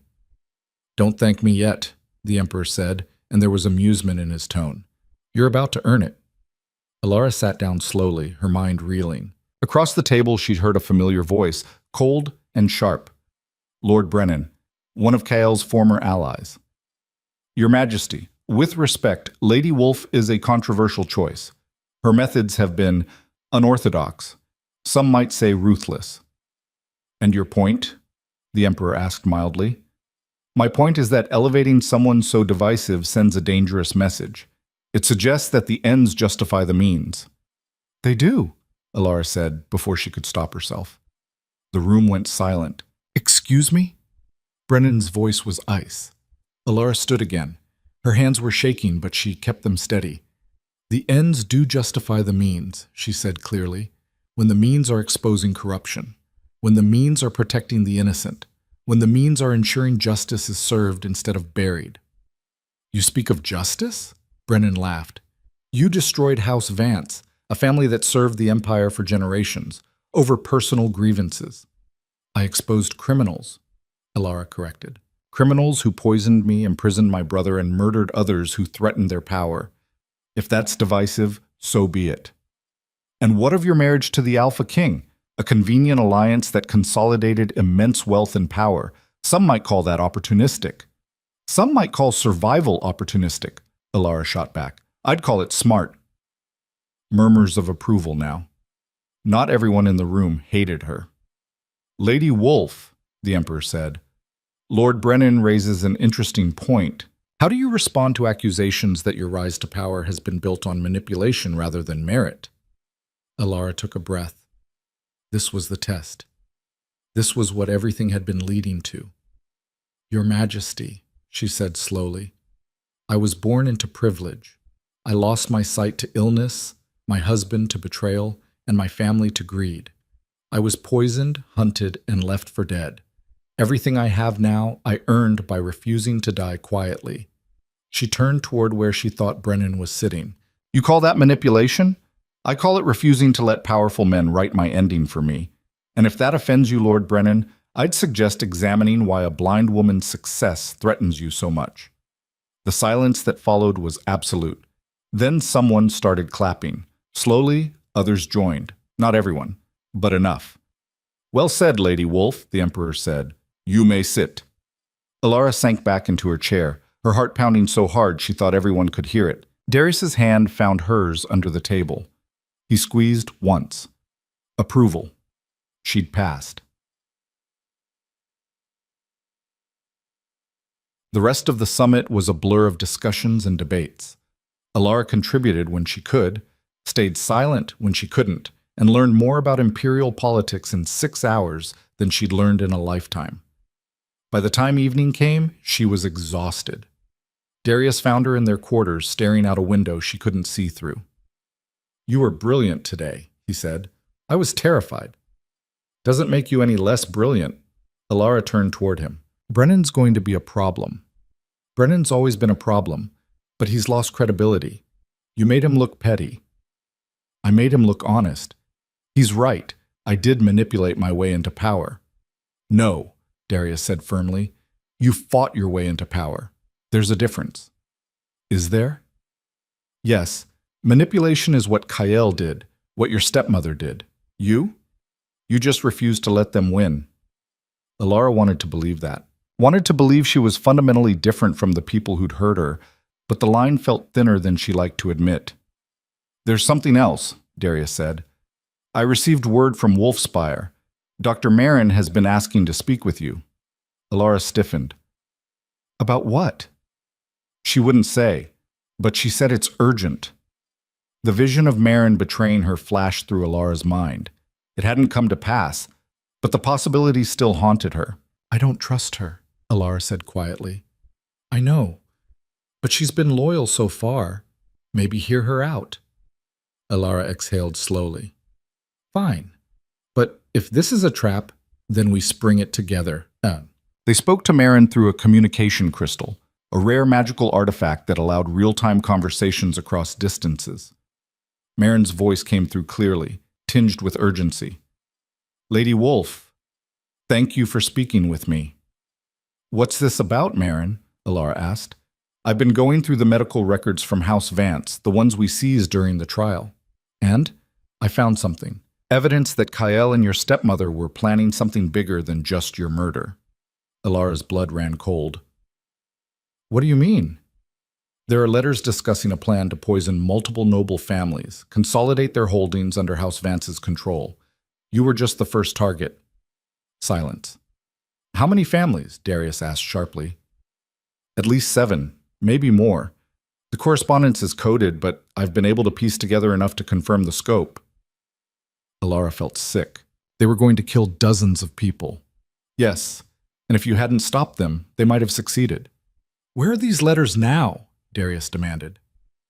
Locked in my office at Wolfspire. I didn't want to send them through regular channels in case someone intercepted them. Good thinking. We'll return immediately and review them.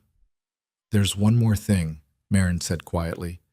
One of the names mentioned in the letters. It's Lord Brennan. Alara's breath caught. Brennan was a target? Darius said slowly. Or a co-conspirator? The letters are unclear, but his name appears multiple times. After they ended the communication, Alara sat in stunned silence. If Brennan was involved, she said finally, then his attacks on me today weren't about principle. They were about covering his own tracks. Or discrediting you before you could expose him, Darius added. Either way, we need those letters. And if they prove he's guilty, then we destroy him the same way you destroyed Kael. It should have felt satisfying. Instead, it just felt heavy. Another battle, another enemy. When would it end? They returned to Wolfspire within 2 days, pushing the horses hard. Marin met them in her office, the letters spread across her desk. Alara listened as Darius read them aloud, her hands clenched in her lap. The conspiracy was even worse than Marin had described. House Vance had been planning a systematic takeover, poisoning rivals, forging alliances through blackmail, consolidating power until they controlled half the Empire's wealth. And Brennan's name appeared again and again, not as a victim, as a partner. He helped them, Alara said quietly. Helped them plan it. It looks that way, Marin confirmed. Though proving it will be difficult. The letters are coded, and Brennan will claim they're forgeries. Then we need more than letters, Darius said. We need a confession. How do you propose we get that? Alara asked. Darius smiled, sharp and dangerous. We set a trap. Won't. The trap was simple, but elegant. They sent word to Brennan that they discovered evidence implicating him in House Vance's conspiracy, that they were planning to present it to the Emperor unless he came to Wolfspire to explain himself. Brennan arrived within 3 days, flanked by guards and radiating indignation. This is an outrage, he declared. I demand to see this so-called evidence. Of course, Darius said smoothly. Right this way. They led him to a private study. Alara sat in the corner, silent and still. Darius laid the letters on the desk. Brennan read them, his face going progressively paler. These are forgeries, he said finally. Are they? Darius asked mildly. Obviously. Anyone could have written them and added my name. Even the ones in your handwriting? Brennan's eyes snapped to Darius. What? We had a handwriting expert examine them. 3 of the letters match samples of your writing we obtained from court records. Oh, it was a bluff. They hadn't had time for that level of analysis. But Brennan didn't know that. I was coerced, he stammered. Kael threatened my family.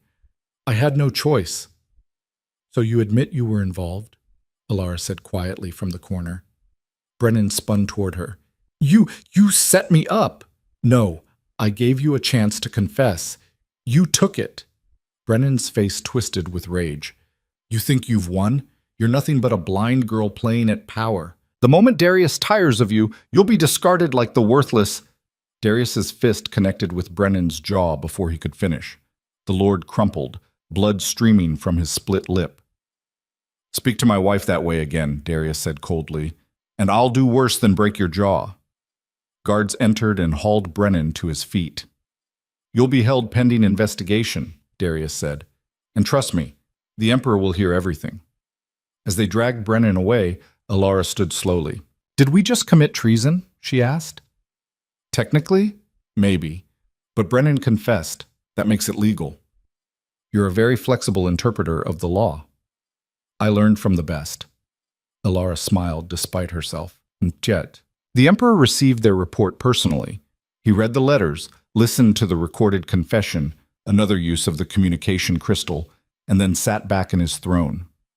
Lord Brennan will be stripped of his titles and imprisoned, he said finally. His lands will be redistributed. His family will be investigated. Thank you, Your Majesty, Elara said. Don't thank me. You did the work. I'm simply acknowledging it. The Emperor leaned forward. You've made powerful enemies, Lady Wolf, but you've also made powerful friends. Use both wisely. I will, Your Majesty. As they left the throne room, Darius touched her arm. You realize what this means, don't you? That we've dismantled 2 noble houses in less than a year? That you've become one of the most influential people in the Empire, whether you wanted it or not. Elara hadn't wanted it, but she'd earned it, and she wasn't going to waste it.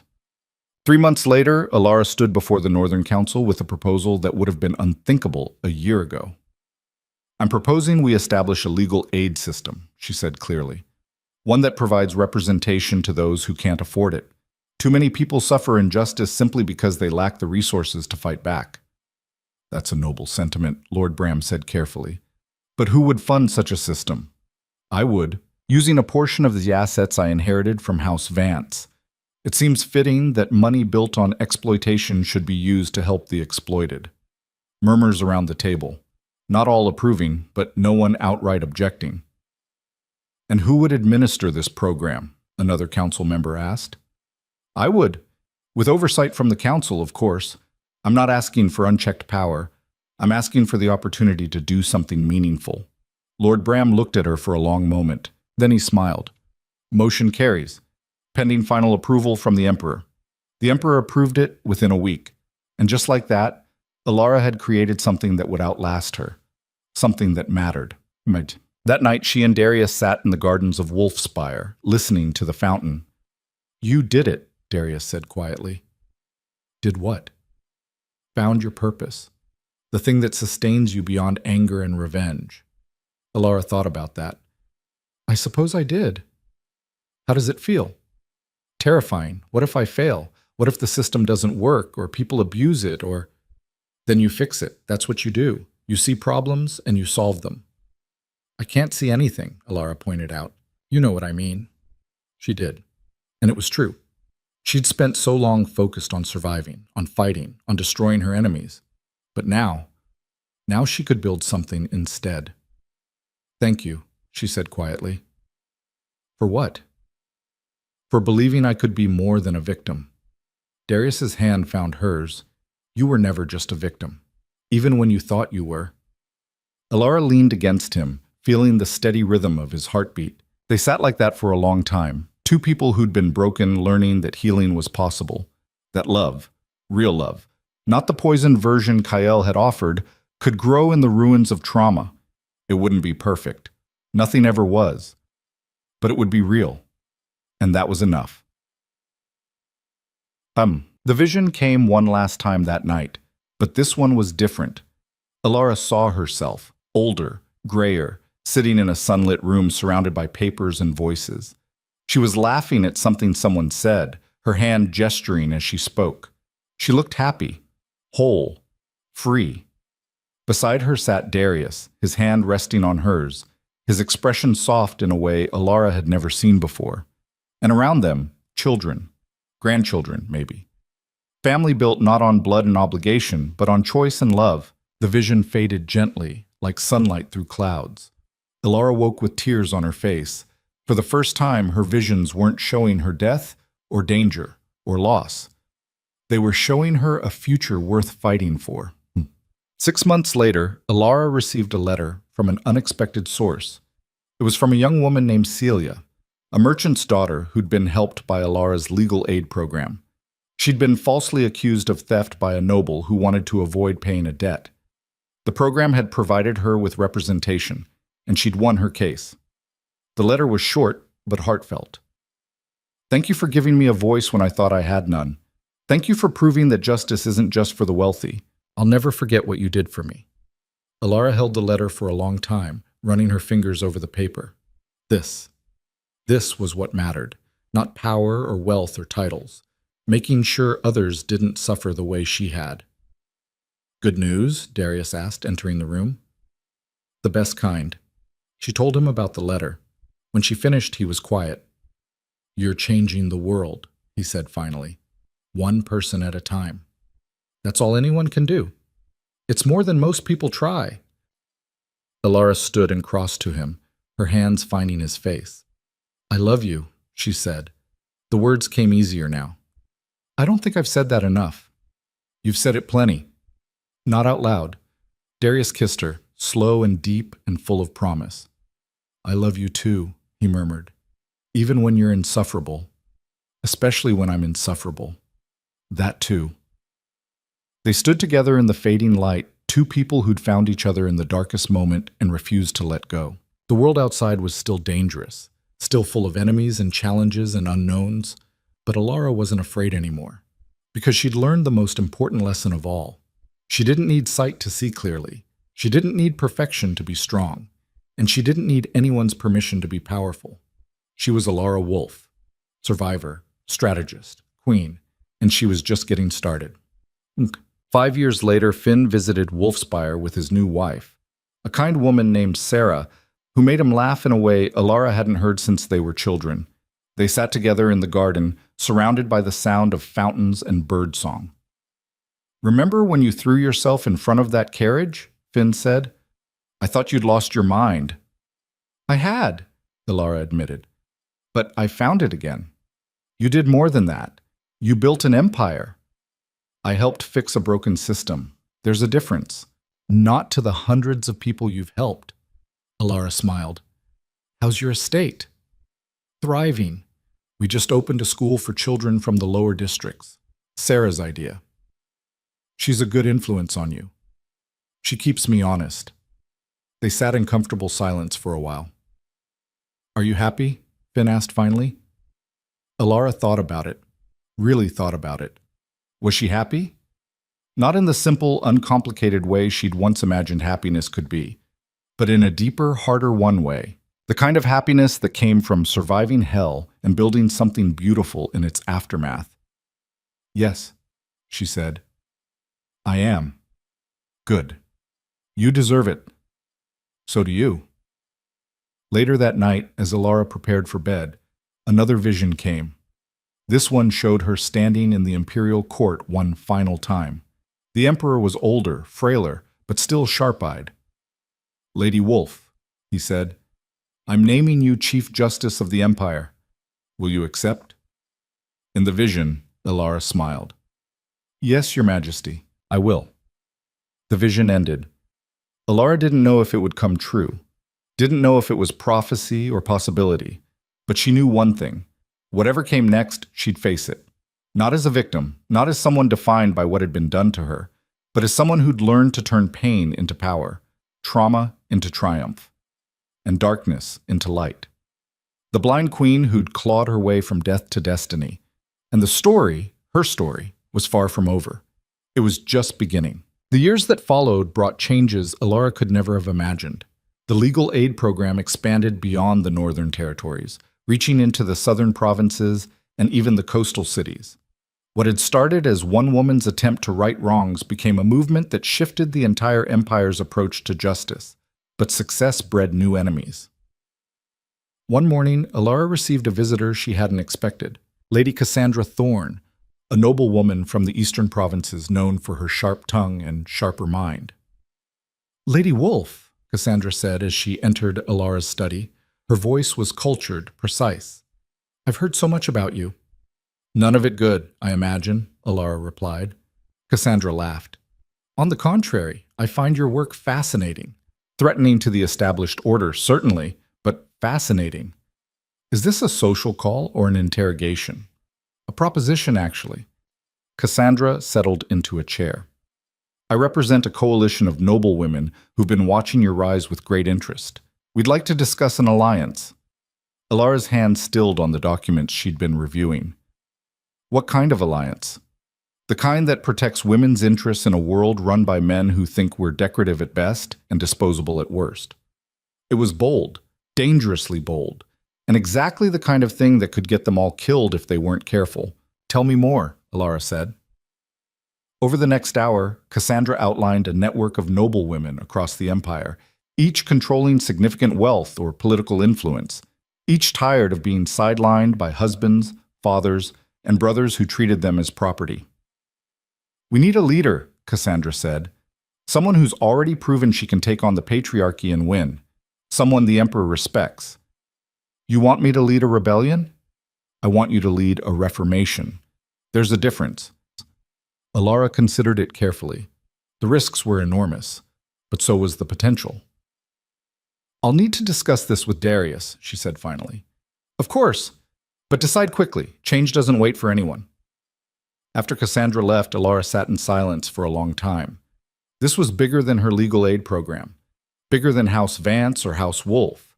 This could reshape the entire empire, or destroy her completely. She found Darius in the training yard, sparring with his guards as he always did when he needed to think. "We need to talk," she said. He dismissed his men immediately and followed her inside. Alara told him everything Cassandra had proposed.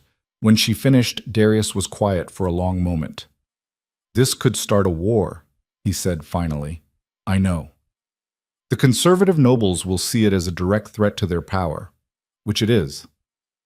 I know that too. And you're considering it anyway?" Alara turned toward him. "When I was dying in that house, being poisoned by the man who claimed to love me, do you know what I kept thinking?" "What?" "That I wasn't the first. That Kael had probably done this to other women before me, and that if I didn't survive, he'd do it to someone else after." "Alara, I'm not the only woman who's been betrayed, abused, or discarded by powerful men. I'm just the one who had the resources and the rage to fight back. But what about all the others? The ones who don't have visions or alpha kings to save them?" Darius exhaled slowly. "You want to save them all. I want to give them the tools to save themselves. That's not the same thing." "It's better. Because salvation you're given can be taken away. But power you claim for yourself, that's yours forever." Darius studied her for a long moment. Then he smiled, proud and a little awed. "You're going to do this no matter what I say, aren't you?" "Probably, but I'd rather do it with your support than without it." "Then you have it. All of it." He pulled her close. "But we do this smart. We build alliances carefully, we document everything, and we make sure that when we move decisively." "Agreed." "And Alara?" "Yes?" "This is going to make you the most powerful woman in the Empire. You know that, right?" Alara hadn't thought of it that way. But Darius was right. If this succeeded, she wouldn't just be Lady Wolf anymore. She'd be something entirely new, something the Empire had never seen before. "I can live with that," she said quietly. "Good, because I don't think you have a choice." The coalition met in secret over the following months. 12 noblewomen, each controlling different territories and resources, each bringing unique strengths to the alliance. They called themselves the Silver Court, a deliberate contrast to the Emperor's Golden Court. Alara became their unofficial leader, though she insisted on calling herself their coordinator instead. "Leadership implies I'm above you," she explained at their first formal meeting. "I'm not. We're equals working toward a common goal." "Spoken like a true politician," Lady Cassandra said dryly. "I'll take that as a compliment." They started small, advocating for property rights reform, pushing for laws that protected women's inheritance, lobbying for female representation in regional councils. Each victory was minor, but they added up. And people noticed. The Emperor noticed. He summoned Alara to the palace 6 months after the Silver Court's formation. She went alone despite Darius's protests. "Your Majesty," she said, kneeling. "Rise, Lady Wolf." The Emperor sounded amused. "I've been hearing interesting things about your activities." "I hope they're accurate, Your Majesty. You've formed a political coalition of noblewomen, the Silver Court, I believe you call it?" "Yes, Your Majesty." "And what exactly are your intentions with this coalition?" Alara chose her words carefully. "To ensure that half the Empire's population has a voice in how it's governed. A noble goal, some might call it seditious. Some might call equality seditious, Your Majesty. I call it overdue." The Emperor was quiet for a moment. Then he laughed, genuine and surprised. "You have steel in your spine, Lady Wolf. I've always appreciated that about you." "Thank you, Your Majesty." "I'm not stopping you, but I am watching. Make sure your reformation doesn't become a revolution. I have enough problems without a civil war. Understood, Your Majesty. As she left the palace, Alara felt the weight of what she'd just done. The emperor had given her tacit approval, which meant the Silver Court was no longer a secret rebellion. It was official policy. Done. 2 years later, the Silver Court had grown to 30 members. Their reforms had passed into law across most of the empire. Women could own property independently, could represent themselves in court, could hold positions of authority without male guardianship. It wasn't perfect. Change never was, but it was progress. Real, measurable progress. Alara stood before the Imperial Council, now expanded to include 5 women from the Silver Court, and presented their latest proposal. We're proposing an education initiative, she said, one that provides free schooling to all children, regardless of gender or class. Lord Bram frowned. That's an ambitious undertaking. The cost alone will be offset by increased productivity and innovation, Alara interrupted smoothly. An educated population is a prosperous population. The data supports this. She'd learned to speak their language, to frame moral arguments in economic terms. It worked more often than not. The council debated for hours. In the end, they approved a pilot program in 3 territories. It was a start. After the meeting, Lady Cassandra found Alara in the hallway. "You're brilliant at this," she said. "You know that?" "I'm adequate at this. There's a difference." "Stop being modest. It doesn't suit you." Alara smiled. "How are things in the eastern provinces?" "Tense. The conservative nobles are pushing back hard against our reforms. There's talk of forming a counter-coalition. Let them. We have the emperor's backing and the law on our side. For now. But politics are fluid. Today's ally is tomorrow's enemy. Then we make sure we're too valuable to become enemies with." Cassandra laughed. "See? Brilliant." That night, Alara had another vision. This one was different from any she'd experienced before. She saw herself old, truly old, with silver hair and lined hands. She was sitting in a garden, surrounded by children who weren't hers. Students, she realized, young women studying law and governance. One of them asked a question. "Lady Wolf, how did you do it? How did you change an entire empire?" The older version of herself smiled.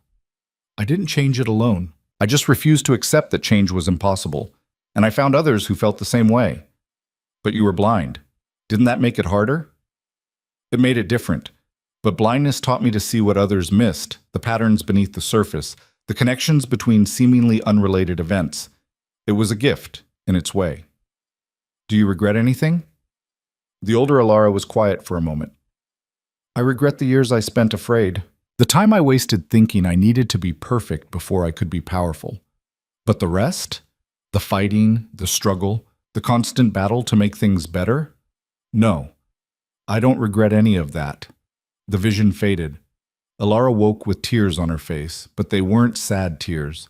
They were grateful ones, because she'd seen her future, and it was everything she'd hoped for.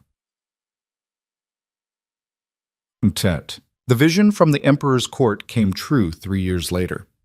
Alara was 52 years old when the emperor summoned her to his private chambers. He was dying. Everyone knew it. "Lady Wolf," he said, his voice weaker than she'd ever heard it. "I'm stepping down. My son will take the throne in 6 months. I'm sorry, Your Majesty." "Don't be. I've lived a long life, made my mark." He coughed. "But before I go, I want to ensure my legacy includes the changes you've fought for." "Your Majesty?" "I'm creating a new position, Chief Justice of the Empire, someone who oversees all legal matters, ensures the law is applied fairly, and has the authority to challenge even the emperor if necessary." Alara's breath caught. "I'm offering it to you," he said, "if you'll accept." She'd seen this moment in her vision years ago, but living it was different, more real, more terrifying. "Your Majesty, I'm honored, but I'm also blind, female, and controversial. The conservative nobles will never accept." "The conservative nobles don't have a choice. I'm still emperor for 6 more months. And in that time, I'm making damn sure this empire has someone who gives a damn about justice in charge of it." Alara's hands were shaking. This was everything. Everything she'd worked for, fought for, bled for. "Yes," she said quietly. "I accept." The emperor smiled. Good, because I wasn't taking no for an answer. The investiture ceremony was held in the grand hall before the entire court. Alara knelt before the emperor, frail now but still commanding, and felt the weight of the ceremonial chain settle around her shoulders. Rise, Chief Justice Alara Wolf, he said, and serve this empire with the same courage and integrity you've shown throughout your life. Alara stood. The room erupted in applause. Not everyone was happy. She could hear the scattered silence where conservative nobles refused to clap. But she didn't care, because the majority were celebrating a blind woman becoming the second most powerful person in the empire, celebrating change, celebrating progress. Darius was waiting for her when she descended from the dais. How does it feel? He asked quietly. Like I can finally breathe. You've earned this. Every bit of it. We've earned this, Alara corrected.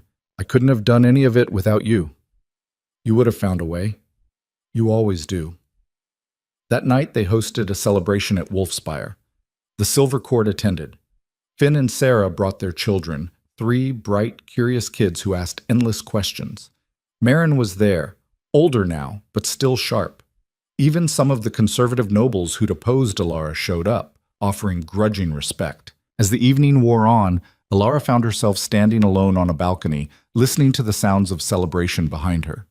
She thought about the girl she'd been, blind and dying, throwing herself in front of a carriage, desperate and broken. And she thought about the woman she'd become. Chief Justice, wife, leader, reformer, whole. The journey between those 2 versions of herself had been brutal, but it had been worth it. Every moment of pain, every battle fought, every victory won, worth it. There you are, Darius said, joining her on the balcony. People are asking for a speech. Tell them I'm retired from speeches. You literally became Chief Justice today. You can't retire yet. Alara laughed. Fine, but keep it short. They returned to the hall together. Alara raised her hand and the room fell silent. Thank you all for being here, she said, for supporting me, challenging me, and refusing to let me give up even when I wanted to. She paused, gathering her thoughts. I was once told that blindness made me weak, that I'd never amount to anything without sight, and for a long time, I believed it. But I learned something these past years. Power doesn't come from perfection. It comes from perseverance, from refusing to let anyone else define your worth. So to everyone here who's ever been told they're not enough, not smart enough, not strong enough, not worthy enough, I say this, prove them wrong. Not because you need their approval, but because you deserve to live in a world that recognizes your value. Thank you, all of you, for helping build that world. The applause was deafening, and as Alara stood there, surrounded by people who'd fought beside her, she realized something. She'd stopped surviving a long time ago. Now she was living, really living, and nothing could take that away from her. The blind queen had risen, and her reign was just beginning.